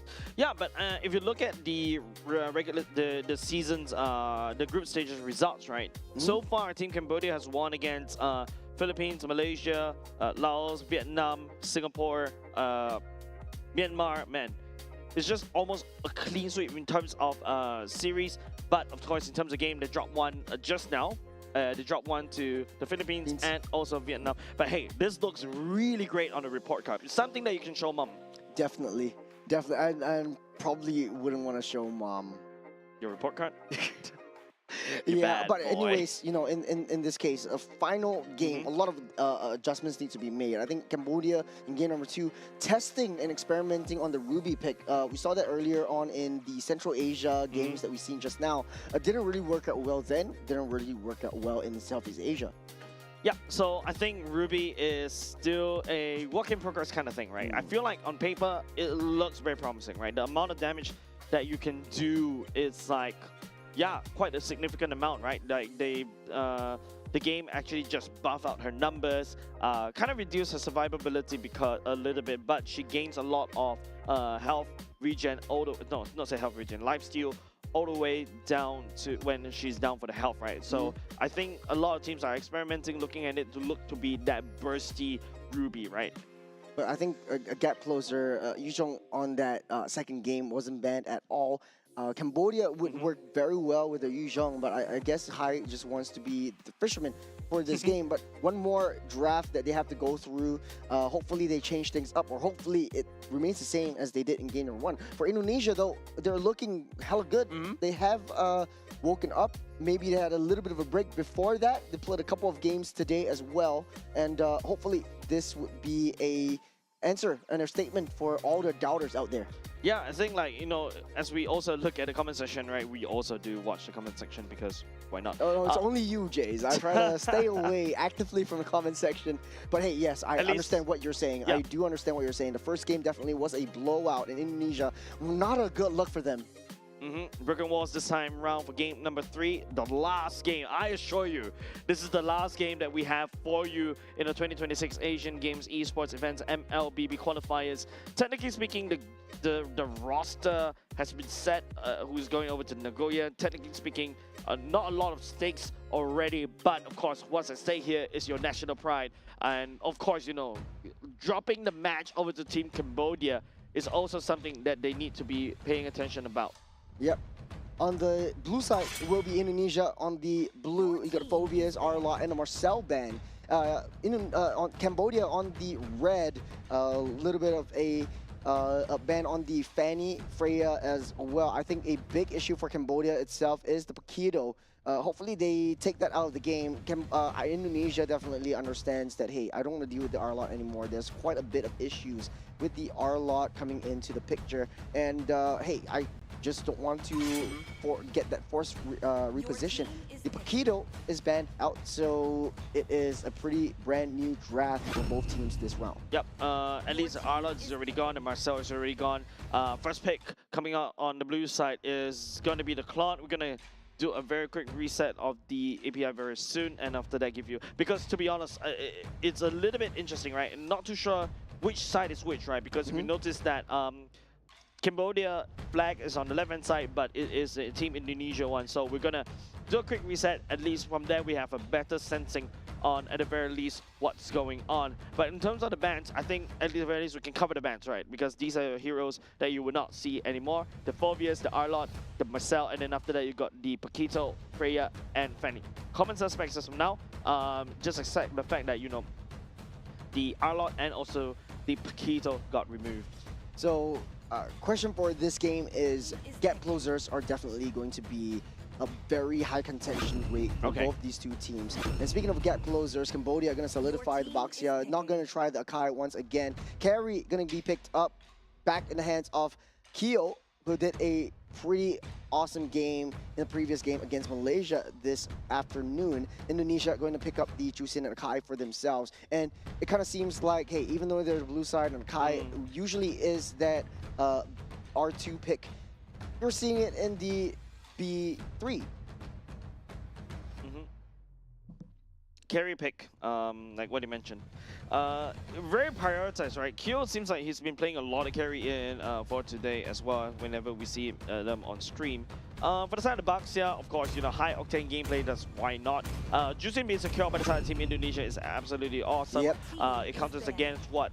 It also protects the Akai as well. And maybe perhaps make it easier for the Akai or perhaps the Juicing to land down the damage from afar. The Yuzhong selected for the side of Team Cambodia. Yeah, big dragon flying everywhere, and then after that, hopefully land onto either the Cloud or the Juicing. But these two heroes are very slippery. The BMI and also the Crimson Beacon allow these two heroes to basically reposition to safety. So Yuzhong is, we talked about this a little bit during the break that we had, but I was just really saying, hey, Yuzhong is a great gap closer. You do very well in the early game, within your lanes. No matter what EXP lane your opponents pick, you're able to hold yourself up. Just because of the little spin that you have. If I remember correctly, there's also a little bit of a damage buff from that Yuzhong as well. And not only that, the Black Dragon form allows you to zone them out. You don't necessarily have to land a Petrify onto any one of the members, but you create that space and opportunity during the major objectives, which is what Cambodia naturally thrives in. Going into the second stage of the bans, the Matilda and the Glue being banned out, they understand that Alexander is a big threat towards their entire Death Ball composition. Indonesia, on the other hand, banning out the Yeve, might possibly go for the Farsa ban? Question mark. Or even, you know, putting the Kimi onto Cambodia as well. Valentina. Would be quite interesting. I feel like there's also the Valentina threat that Team Indonesia can potentially look out for, right? You get Valentina over to Cambodia. Cambodia can also take the... Then there'll be that awkward Beyblade fight. But it seems like teams are not going to think about the Valentina. They're going to ban away the Gord instead. Gord Baxia is a good one, but combo, massive burst, you knock into somebody and then just unleash the laser, right?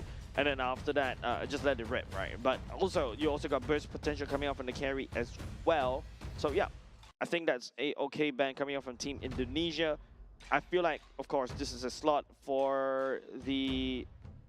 That's going to be Rome? the mid lane Rome. and the Roam. I feel like Rome is the yeah. R4 pick here. Yeah, take away the mid lane, the Roam first. Cho? Cho works well, able to disrupt, get into Juicin, but you're constantly getting pulled back. Yeah, find a pick off on somebody. Okay. I've been teasing it for the past two games. Yeah. I really wanted to see the Baloric in picture, and finally Cambodia pulls it out of their pocket. Trust Cambodia to bring out pocket picks that we never naturally see. We've seen Baloric a couple of times, but hey, in this lineup, it works so well. Anti-dive, which is precisely what Indonesia wants to do. I like how animated and the coach is when the Baloric pick goes in, right? He's like clapping his hands right there. But I agree, Baloric could really clap onto Claude very easily. It also denies what Akai wants to do as well. You slow down the heavy spin activation. Also, you trap the Juicin in that area. But Baloric also, the main puncher back for the side of Juicin, right, can easily pick Baloric up and then throw them around. Nisha going for the Badang. We haven't seen this in a while. And the CC, the Crazy idea final number last 6. game in Indonesia does not disappoint once again. Crazy idea number 6, CC coming into play. Works well against tanks, deal tons of damage against the Baxia. To a certain extent, the Baloric as well. But Badang on the roam to stun lock everybody. This is going to be a festival of CCs for both of these two teams. Speaking about CC, I love that instead of just one pocket pick, they're going with two. Badang we haven't seen in a while. I feel like it's still quite a viable option in terms of the early game. You have so much range, and we talked about the Kimi as well. This would be the best option for Sovan coming into the last match. But hey, Jace, this is psyching up to be a exciting battle, exciting matchup between Indonesia and Cambodia. What better way to finish this off than game number 3? Lots of stakes on the line. I mean, both teams are basically just going to go I into feel like Nagoya stakes are anyways. definitely going to be the national pride, right? Of course, if Team Cambodia beats Team Indonesia, don't forget this is the alter ego stack. Yeah, I feel like Team Cambodia will definitely feel a lot better for themselves as they head over to Nagoya for the 2026 Asian Games Esports events, MLBB. I think Cambodia also understood and they learned from their mistakes. They're pulling out all the stops, and I think this would be one of their best lineups just yet. Indonesia, on the other hand, though, they do have quite a bit of adjustments that they're making. Shaoki on the CC, and we've seen how sneaky he is when he plays this game. It's all about that speed run. It's all about the early game. It's lights out and away we go. Cambodia and Indonesia, game number 3. Yep, and apart from that, you got also the Kimi coming on from the side of Team Cambodia. I mean, you saw how Kimi can be really impressive, especially landing down the damage from afar, bursting these enemy heroes, and also start ramping up at gate level 1 as well, right? Because you do a lot of burst damage, sorry, a lot of chip damage, but for a very quick time. Delvin being a little bit annoying, just pushing Tai back into the picture, back underneath their own turret. So they have that mid lane prior at least for the first 40 seconds of the game. Taking a look at the emblems. Support emblem coming up from the side of Alexander. Yep. Typically, Being you able also have to- the Thunder Belt, and then you heal everything back up with the Fist Crack as well because you have the basic attack effects. And not only just that, you also roam around the map a lot faster. But speaking of roam, oh! Yep, that's on the top side. Directly onto Shaoki. CC able to be safe and sound for now. Afan has other works in the mid lane. Taking a lot of damage, able to walk out safe and sound. Sovan taking a lot of damage as well. The power of Alexander is you're able to push them back. A little bit of a stun up, 0.5 seconds. But Cambodia still even Stevens. No one is losing their life. No one wants to make a mistake. Yep. So far, the gang was great coming off of Nem, knowing that the Bucks are definitely looking for early game picks off. And top side, look, CZ looks very easy to pick off, right? Technically speaking, early game, kind of squishy, but still very mobile. If you don't have a hard lockdown to lock him in place, it is just going to be very difficult to catch onto the slippery CC. It'll take a little bit more time for the EXP in the mid lane to get that level 4. At least you have some form of a viable power spike to fight with this turtle that's spawning up right now. Kai just needs a little bit more time. Cam already in position, or Tai already in position. Sovan will be next to follow. Indonesia trying to fight their way back. Alexander pushing this Baxia away. The zone of potential is strong. Black Dragon form comes through. Turtle already at a third. That's the heavy spin already used up as well. Nam will secure that. And Cambodia wins out the first objective of the game. And Shaoki taking a lot of damage and taking the hits. That's the first rotation coming in from Kyo all the way from the bottom side as for additional support. No casualties so far in the first turtle fight. Alexander locking up T right there in a very awkward position, building a wall. But now it's going to be the members from the side. Delvin trying to fight a pick right here. That's the backup coming in from Nam. You've got a lot of rolling. Push Alexander back just in the nick of time. That's the first blood up on that top side. A solo kill from High.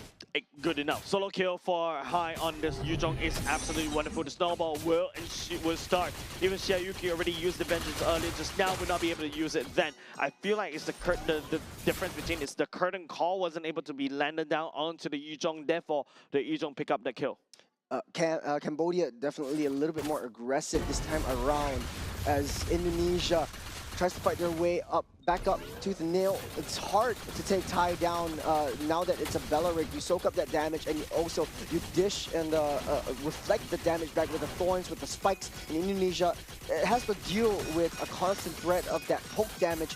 What you deal, what you get. You get what you deal.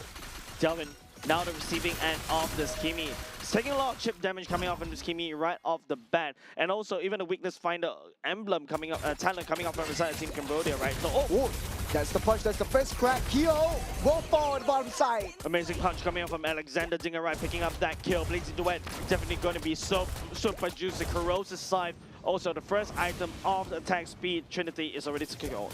Very worth it. You don't really have a lot of map options. Tai was being trapped in that mid lane. Alexander slowly rotated down to the bottom side, mid side. Kimi in a spot of bother. Delvin dealing a lot of damage onto Sovan.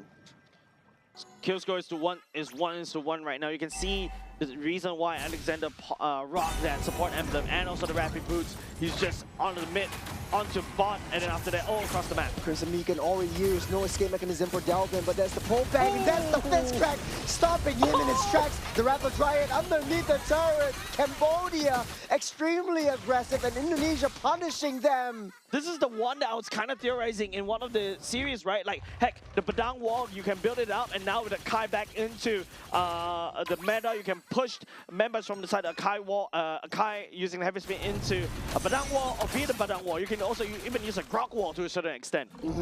Just build a wall, which Yeah. is what Indonesia did earlier on against Cambodia. Cambodia likes that very heavy aggression, and they're making the mistakes because they're forcing the dives underneath their turrets. Indonesia are waiting for Cambodia to come into the fray. Take a look at this replay. Alexander waited for Dalvin to use the lantern to bring them underneath that turret before the fist crack came into fruition. Cambodia starting off with this turtle. Nam in position. You got a Rapid Dryad to taunt. Nam picks up that turtle on the backside. Dalvin taking a lot of hits from that Black Dragon form. The shot residue will heal everything back up as Cambodia got what they can, and they're out of here. Yep, 2 turtles in the pockets as well, but of course this is still a consolation prize, right? Earlier just now they lost, I believe that was Nem and also another Nem right there. And so that's definitely a bit of a consolation prize, but I want to see more coming out from this one more combo that we just witnessed, right? A fun on the heavy spin, Alexander building a wall right there. I think Alexander in the previous team fight, turtle fight, used the fist crack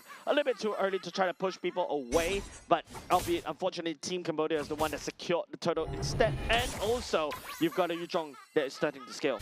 A little bit of movement adjustments on the fly for Tai as well. He knows that Alexander is going to be a huge threat to Kyo's farming phase, so he's going to mirror and seek out where Padang is at all times at mech.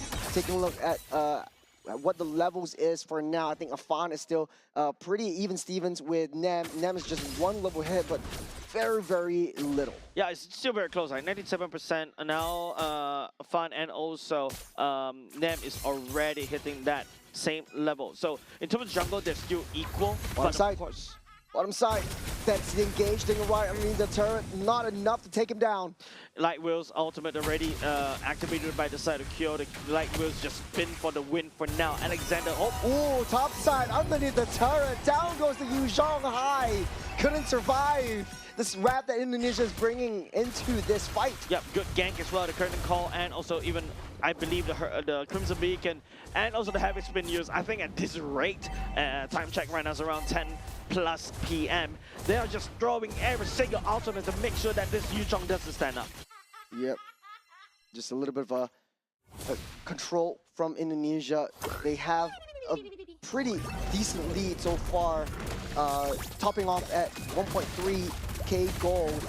Is Cambodia tied, taking a lot of damage, will not be enough to survive for now. Shaoki, they're holding on to that yo-yo. That's the Rapid Dryad, that's the taunt up, that's the shot residue as Tai takes him out. Afan steals up that turtle, but underneath the turret, there's a free hit from that Kimmy. You can't deal with the damage that Cambodia brings in. 2 down for 1, so worth it for Cambodia though.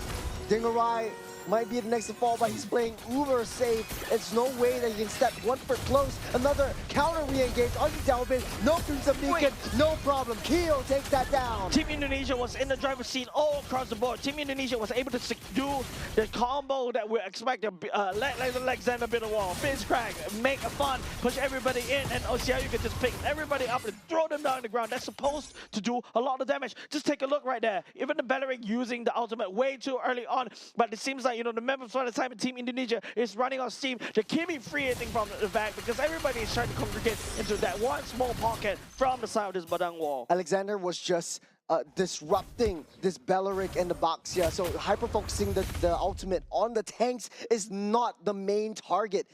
You're leaving a lot of open space for Sofan to reposition itself. So much space for Kyo to get that free hits with the speedy light wheels. Afan finds Tai, pulls him back way too deep, but he's still alive and standing. Baxia getting pulled back as well. It's going to be annoying to deal with the lantern.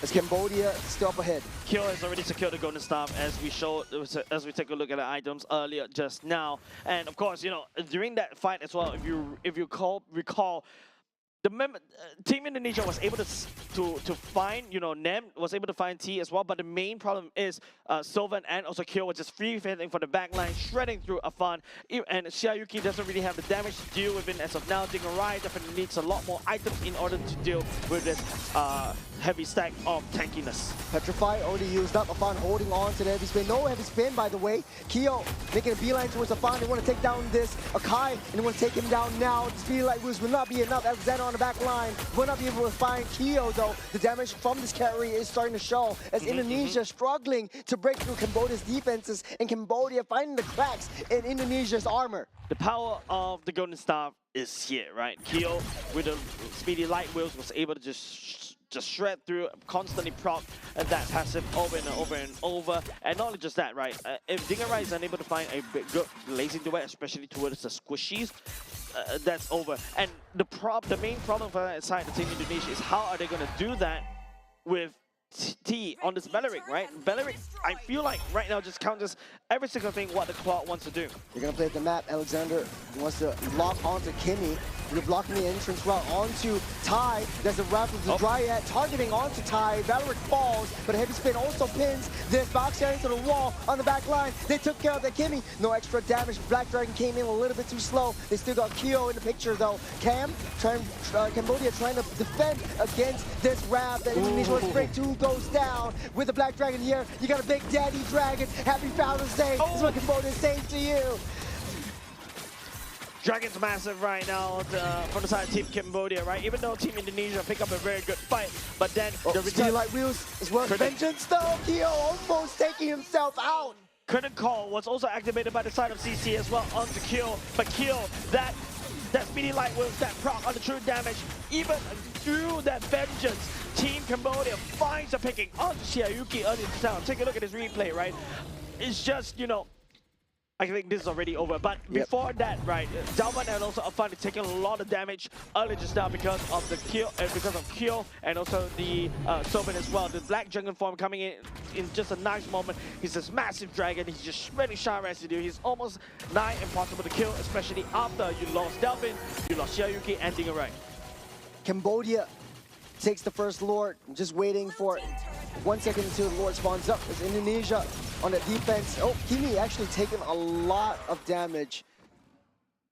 Able to use the jetpack to get out. Cambodia wants to get that reset, and it's so easy for Cambodia's. Win condition. You just need to find Dingarai, take him out, and basically that's it. The damage from Xiaoyuki won't start to hurt until really just a little bit later in this in the game. For Cambodia though, even if you take out that Kenny, you still got Kyo to deal with. If you take out Kyo, you still got Soban to deal with. Yep, I think it's just, you can see Alexander using the Badang. I think the fist cracks were great, but he needs to hit the right target, right? Try to pin down Kyo, try to pin down Soban, but still, T as the Valeric just exists. Dingarai couldn't do anything. Dalvin is a juice-in, by the way, so he's going to run out of steam very shortly if he doesn't control his and watch his mana as well. But on the other hand, Soban on this Kimi could just go on for days, keep constantly hitting, and that's free damage that members from the Team Indonesia has to watch out for. They're trying to tease Indonesia to come out just a little bit more. Heavy spin already utilized by Afan in a last-ditch effort to push Cambodia away, but they're clinging on to that lead that they're having. CC passing all the way up top, trying to fix that wave. Generate a slow little push up top against Team Cambodia. Items check right now. It is also going to be the maximum item that Dingarai already needs. Does have the Wind of Nature. Perhaps he's ready to play. They're trying to re-engage. They just want to take down this T2. Cambodia. Oh, that's a Petrify onto Dalvin. Crimson Beacon locked up just in the nick of time. That's the taunt. Blocking up Afan from the rest of the team. No damage, no problem. Alexander's next to fall. The fist crack will not be enough as the Black Dragon keeping all 4 members of Indonesia away from Cambodia. T is basically delaying that the rev of the Dryad for such a long time, and he's actually making like Dingarai unable to use the Blazing Duet in the nick of time, and that's a big problem. Now, to make things even worse, Kyo has secured his own Wind of Nature. Now Dingarai has to be careful, has to be smart on how he maneuvers this plot around and land down the maximum potential damage using the Blazing Duet. 30 seconds until the Lord spawns up. Cambodia speeding up this game. It's late. They've had a long week. And now Cambodia is just pulling and playing mind games over Indonesia. Plate Armor, Shanghai's Prowler, exactly what the box here needs. Activate the Totis Pazans as well. You're just gonna Oh, this absorb curtain so call much also damage as used up. well. Yep. It's just so much damage for the side of Team Cambodia that can absorb. They're more than happy to absorb the damage from the side of Delvin and also Dingarai as well. Shayuki, I think currently as a critical, you're not able to find anything unless it's isolated. The Petrified Alexander, so unfortunate. Indonesia doesn't have a setup. This crack would have been so helpful. Holding on to the Rev. No Rev with Riot though. The Blazing Duet will come through. Tai taking a lot of damage. You get Baxia coming in hard. You get a Black Dragon as well. Over on the backside, Shauki able to deal enough damage to push to a higher way, but he's just healing everything back up. The sustain from this Dragon is too much to handle at this point. Nice pickoff coming out the side of Team Cambodia onto Alexander, right? Like, and not just that, right? Even Bederick has already committed to the ultimate. Even Team Indonesia couldn't dare to jump into. Dingarai finally activated the Blazing Duet, but the members from the side of Team Cambodia, you know, got the chat ties for join as I was talking about. You also got your the blade armor as well. So technically speaking, Team Cambodia is dishing out the damage back into this Claude. Yeah, the Reflect is just way too much for Indonesia to handle at this point. Beleric, hard to deal with, and he is just holding on to the Rapid Riot until at the very last second when Indonesia is lured with all 5 members. And Cambodia just overturning all these team fights. Now that's on the defense. Back on the defense, the Lord pushing in the mid side, Black Dragon form over on the back side. Traction pulse, will pull a Fan back, Kitty Spin committed.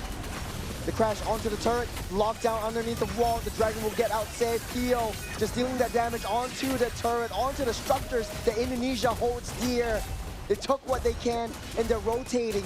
They are making full use of the next minion waves. Yep. Now Team Cambodia backing, pushing into Team Indonesia back against the wall, trying to look for any form of pickups right here earlier just now. The Lord and all this kind of stuff. I think in terms of the Lord fight, in terms of juggling these team fights, Team Cambodia, I think they executed to the T. But when it comes to Team Indonesia, though, Alexander, these Badang finds, these Badang picks, I think is great, but you need to find the right targets. If the Kimi and also the carry is just left untouched, then what's the point? There's no point because the members from the side of Team Cambodia, especially the tanks, are more than happy, more than glad to absorb the damage coming off the Juicin and also the Claw. You know, easier said than done. I think this Badang is kind of in a similar situation with the Ruby from the previous game. As much of the CC, as much of the crowd control abilities that you want to use from this Badang, it's just not enough. It's just not tanky enough. Because you also operate as sort of like a pseudo tank. You want to get into the midst of battle, but immediately getting shut down is a huge problem for your team. You always see that Badang is hitting the right targets. He's changing targets as and when he wants. There are also certain occurrences of a pick off from this Alexander as well, but Indonesia is just way too far ahead, away from the rest of the team and away from Alexander to be able to follow up with additional damage. I feel it's also, to the certain extent, right, the Beleric was a really smart pick, right? Yes, even though we kind of, during some of the shows, some of the drafts, right, I did say, hey, if there's a tier above S+, you put Claude right there, right? But now it seems like Beleric, this uncommon pick, is also starting to become a factor to basically kind of push that Claude away. Once Claude doesn't have the Blazing Duet, there's not a lot of damage coming out from them, and then after that, immediately just get easily shredded away. You know, not even the Blazing Duet, like even the auto attacks that Claude brings to the table. It hits. With a couple with the Golden Staff, that's 4 hits every single second, or a couple more hits every single second, that Beleric has the chance to reflect, has the chance to deal that damage back, and it causes so much harm to Indonesia, because without that Claude getting pushed back away from that Beleric, you have to, you're wasting time with that Claude sustaining through the jungle creeps, through the neutral creeps, to be able to heal it back up and then rejoin in the team fights. So you don't risk that kind of situation where Claude is just free hitting onto the Beleric that, you know, you just really can't control that reflect damage. Yep.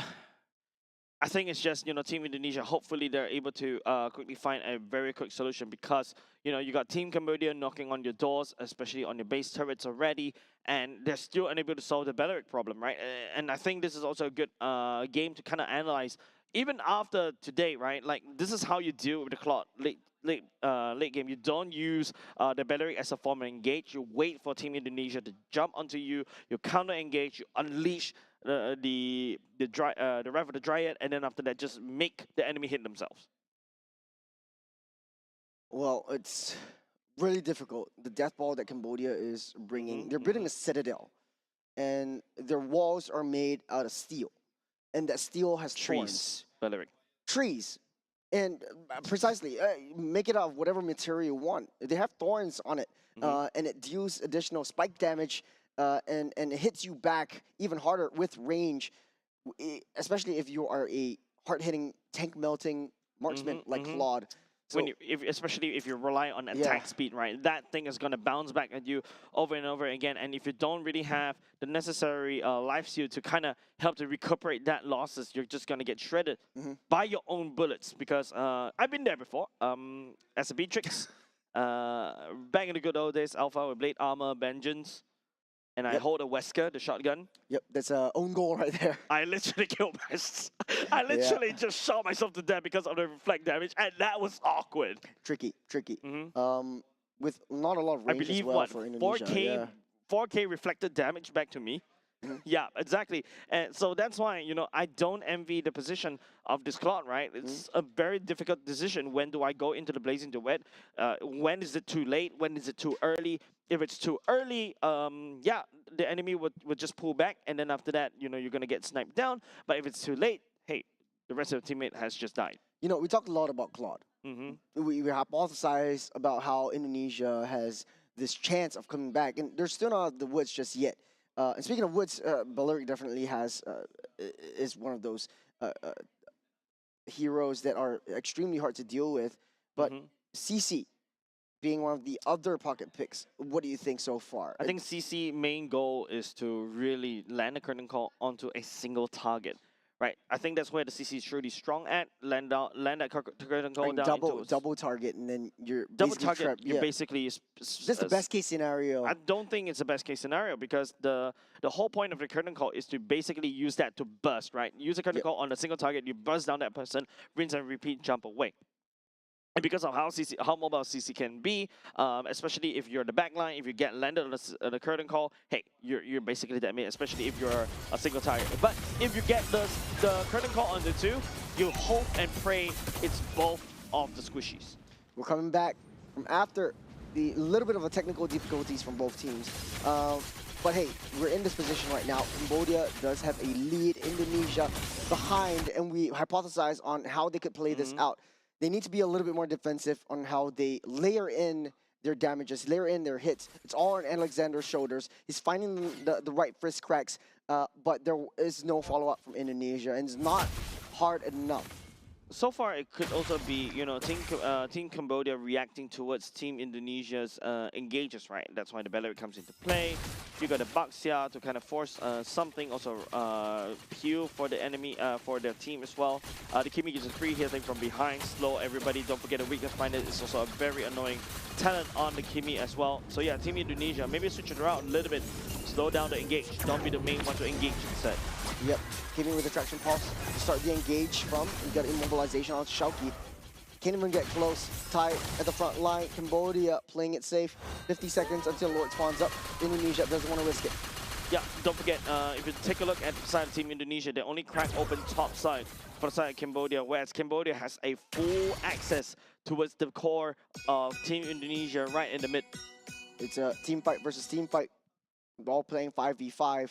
Indonesia trying to split their heads. They're sending Chusin to deal with the wave down the bottom side. You think it is a good position for Indonesia to be in, or would you rather send the CC?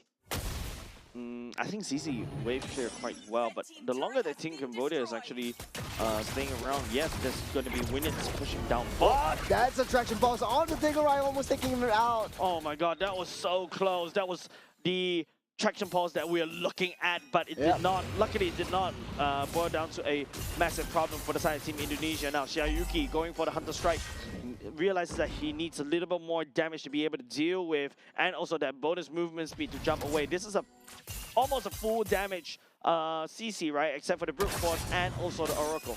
It's a full item, everyone. Tai getting pulled back by the Lantern. Will it be enough to take him down? Oh, no more Tai! they're sounding the alarm. Cambodia trying to pull everyone back in as a traction pulse. The mitigator, the gap closer on the back line. Kyo, that's free hitting on the back side. They're pinning everyone down. The back guarding form a little bit too slow. 3 members down for Cambodia. It's 2 versus 4. And it's just a free hit from Indonesia. They found the strike. They found the cracks. As Indonesia might be able to cycle Cambodia. All the way to the throne they go. Man, 20 seconds on the clock right here for the side of Team Cambodia. This right might be now, it. we're thinking right as well. And also, Chase. wait, how did this happen? This might be it. It's all over now. It's Indonesia, the only MPL region to be able to take down the God Slayers. Man, Team Cambodia. What was that? That was like, okay, I thought that was a normal pickoff for the side of Team Indonesia. They are able to find onto the targets. But all of a sudden, as I pointed out, Shiryuki has the Hunter Strike. And he's like, whoa, that's a lot of damage that you can do, even towards a Belleric, right? Yeah. That's what I mentioned, right? You land on the curtain call onto a single target, you just shred through HP bars, and the target, unfortunately, was Belleric. Belleric, unfortunately, overestimated the amount of tankiness he has on this CC. I am just in awe. I wish there's a replay. when we hypothesized, Yep. like, okay, this CC, what is the goal? And you said, okay, single target. Cuss. And then a single target. And it was on to Ty. And we thought, like, okay, Ty is going to be safe and sound. He's a strong tank. He doesn't have the immortality, though. And he is not even full build. He doesn't really have that last item that he really needs. Yep. And Indonesia took full advantage of that. Immediately, once Valorant was taken out, no Rather Dryad, no problem at all. They tore the entire Citadel apart. The walls were broken. Akai just came in, heavy spin, disrupted that back line to be able to finish up that job. And without the Kimmy, without Kyo in the picture, it was just all over from that point. Yeah, and the fact is, you know, if you notice in that fight earlier just now, it was Claude sent all the way to the side lanes, and also the Dragon sent to the bottom lane as well. Of course, you're gonna have to give the award for the MVP over to Delvin for the juicing, but I want to highlight that last team fight earlier just now, right? The fact is, the Dragon was the one that's also constantly peeling for the whole team, and now because after immediately when you lose your Belleric, you just lose a lot of peeling factor, right? Yes, technically speaking, you got the Baxia, but late game, you got Dingerai that's unlocked, unleashes the Blazing Duet. The biggest problem for the side of Team Indonesia was Belleric's ulti, and right now, Dingerai is this unleashed beast, got activated, just bursting down the rest of Team Cambodia one after another. Indonesia definitely read Cambodia like an open book. This is by no means a dominant position that any one of these two teams were in. It was even Stevens. Look at the scoreline, 11-11. Make a wish, Jays. And picking up that pocket picks with the Badang, with the CCs was definitely the change that they need. Sure, they suffered a little bit with Thai. They suffered a little bit with Belleric being a counter dive synergy, and Indonesia was playing the back foot for at least a third of the game. But hey, the last hit, it just takes one spark to light a fire. Yeah, the item diff, I would say, I blame on Hunter Strike, man. The Hunter Strike all of a sudden it does a lot, hurt, and exactly what I was ordering. Maybe the curtain call onto one single target. T was the one that absorbed that curtain call. Then you see how fast T just melted right in front of your eyes, right? CC can shred through HP, and Shiryuki knows it, using the great success as well. The Lexan to stun lock over that Belleric at the same time, and Delvin landing down, making sure he's also adding on more damage onto this Belleric. You know, Dingerai wasn't even in the picture. Nope, so no, when we hypothesized, like, okay, this is going to be hard for Claude to take down this Belleric. Claude is not going to be the one that takes down this Belleric. Shiryuki. It's going to be Shaoki, it's going to be Delvin, who's going to be pulling Ty back. And he was in a very vulnerable position. He was just walking along that riverside in the middle of his base. And Indonesia managed to clear and wipe them out underneath their opponent's base, underneath Cambodia's base. By the way, that is the first tier turret of the mid lane for the side Team Cambodia. And once, you know, Team Cambodia got wiped out, Team Indonesia made the solid choice to just rush all the way and just burst through mid, first tier, second tier, third base turret, and then straight into the core. And there's only like a couple of seconds left for just in the nick of time, right? Just before the clock strikes, before the members of the Team Cambodia starts to respawn. Well, Jace, what a way to finish the Asian Game qualifiers. A lot of shakeups in Group A, especially. This has been such an exciting journey, and I'm glad to cover it with you. Yeah, of course, shout out to Abstract and Moment, which also gives delivers the show for day 1 and day 2 as well. Happy Father's Day over to Abstract too. And all the new fathers out there, hey, the last day, happy Father's Day. Hopefully you guys had fun here in the venue as well. Group A especially, Jace, this is pretty interesting. We don't have a solid first tier seed where Philippines and Cambodia, they're neck and neck on the first and top 2 seeds for now. We will be able to see the standings later on as we run this through. Yeah, of course, but of course, before we do, we talk about the standings as well, I would like to take this opportunity to give a huge shout out to the people who made the 2026 Asian Games Esports events MLB Mobile Legends Manman Qualifier possible. Of course, this is proudly organized by Singapore Esports Association and Zenway Production. This commitment continues to drive the growth and development for esports both locally and across the region as well. We'd like to also acknowledge the invaluable support of Sports Singapore in advancing sports and also esports promotion and development, helping to create opportunities for not only just athletes but also the future talents that may also be walking through this door, right? And of course, a special thank you goes to our official integrated resorts partner, Resorts World Sentosa, for supporting with a 5-star venue and of course hotel across this historic journey towards the 2026 Asian Games. We're also proudly supported by our official partners, Winton Games, My Republic, and Secret Lab, whose continued investment helps to elevate esports experience for players, fans, and communities all across Asia. Jace, that was a mouthful. It is. Lots but to we thank. have to give those thanks. Well, it's going straight to the standings. We finished off Group A. Let's just hype it up. The top 5 that will be going to Nagoya, Japan, Philippines, Cambodia, Indonesia, Myanmar, and Malaysia. Man, Malaysia just cutting it very, very close, right? I heard earlier just now, Team That's Vietnam. a 3-4. They're tied with Vietnam. Yes, and because the fact that Wow. even though Vietnam was able to beat Team Malaysia, but because of the game win rate that allowed us to break that tie, so Team Malaysia will be able to go to Nagoya. Congratulations over to these 5 teams. You definitely are happy about that. Back to the motherland for Group A, but special thanks over to Vietnam, Laos, and Singapore for also being a part of Group A's journey. Now, moving on to Group B, all the way from the top, that Saudi Arabia, Jordan immediately qualified to Nagoya. We saw Iran take down Nepal earlier this morning in the 2-0 sweep in last chance qualifiers, and that last chance actually paid off. Man, Team Iran, I would say they played out of their minds, especially in the first series. That first series, I would say, is just, who has the most steady of hands. It is Team Iran coming out from Group B. Congratulations for them to also qualify through the LCQ. As we take a look at Group C, standing congratulations over to Kazakhstan and Uzbekistan that goes all the way to Nagoya. Good, solid performance coming off of Uzbekistan as well. Yeah, huge thanks to Kyrgyzstan and Tajikistan for joining us right here in Resorts World Sentosa and playing alongside, and hopefully they learn and grow amongst their own regions and taking what they have to back into their own hometown. And last but not least, Group D, Mongolia and Hong Kong, China qualified to Nagoya, up from that top. Special thanks to Nepal, Pakistan, and Sri Lanka for joining us in here. Now, Jace, this is going to be an exciting main stage series where we not only get to see the Southeast Asian fight each other out, we get to see sort of a teaser from the last chance qualifiers, other regions facing up other regions, an international buffet, an international gourmet.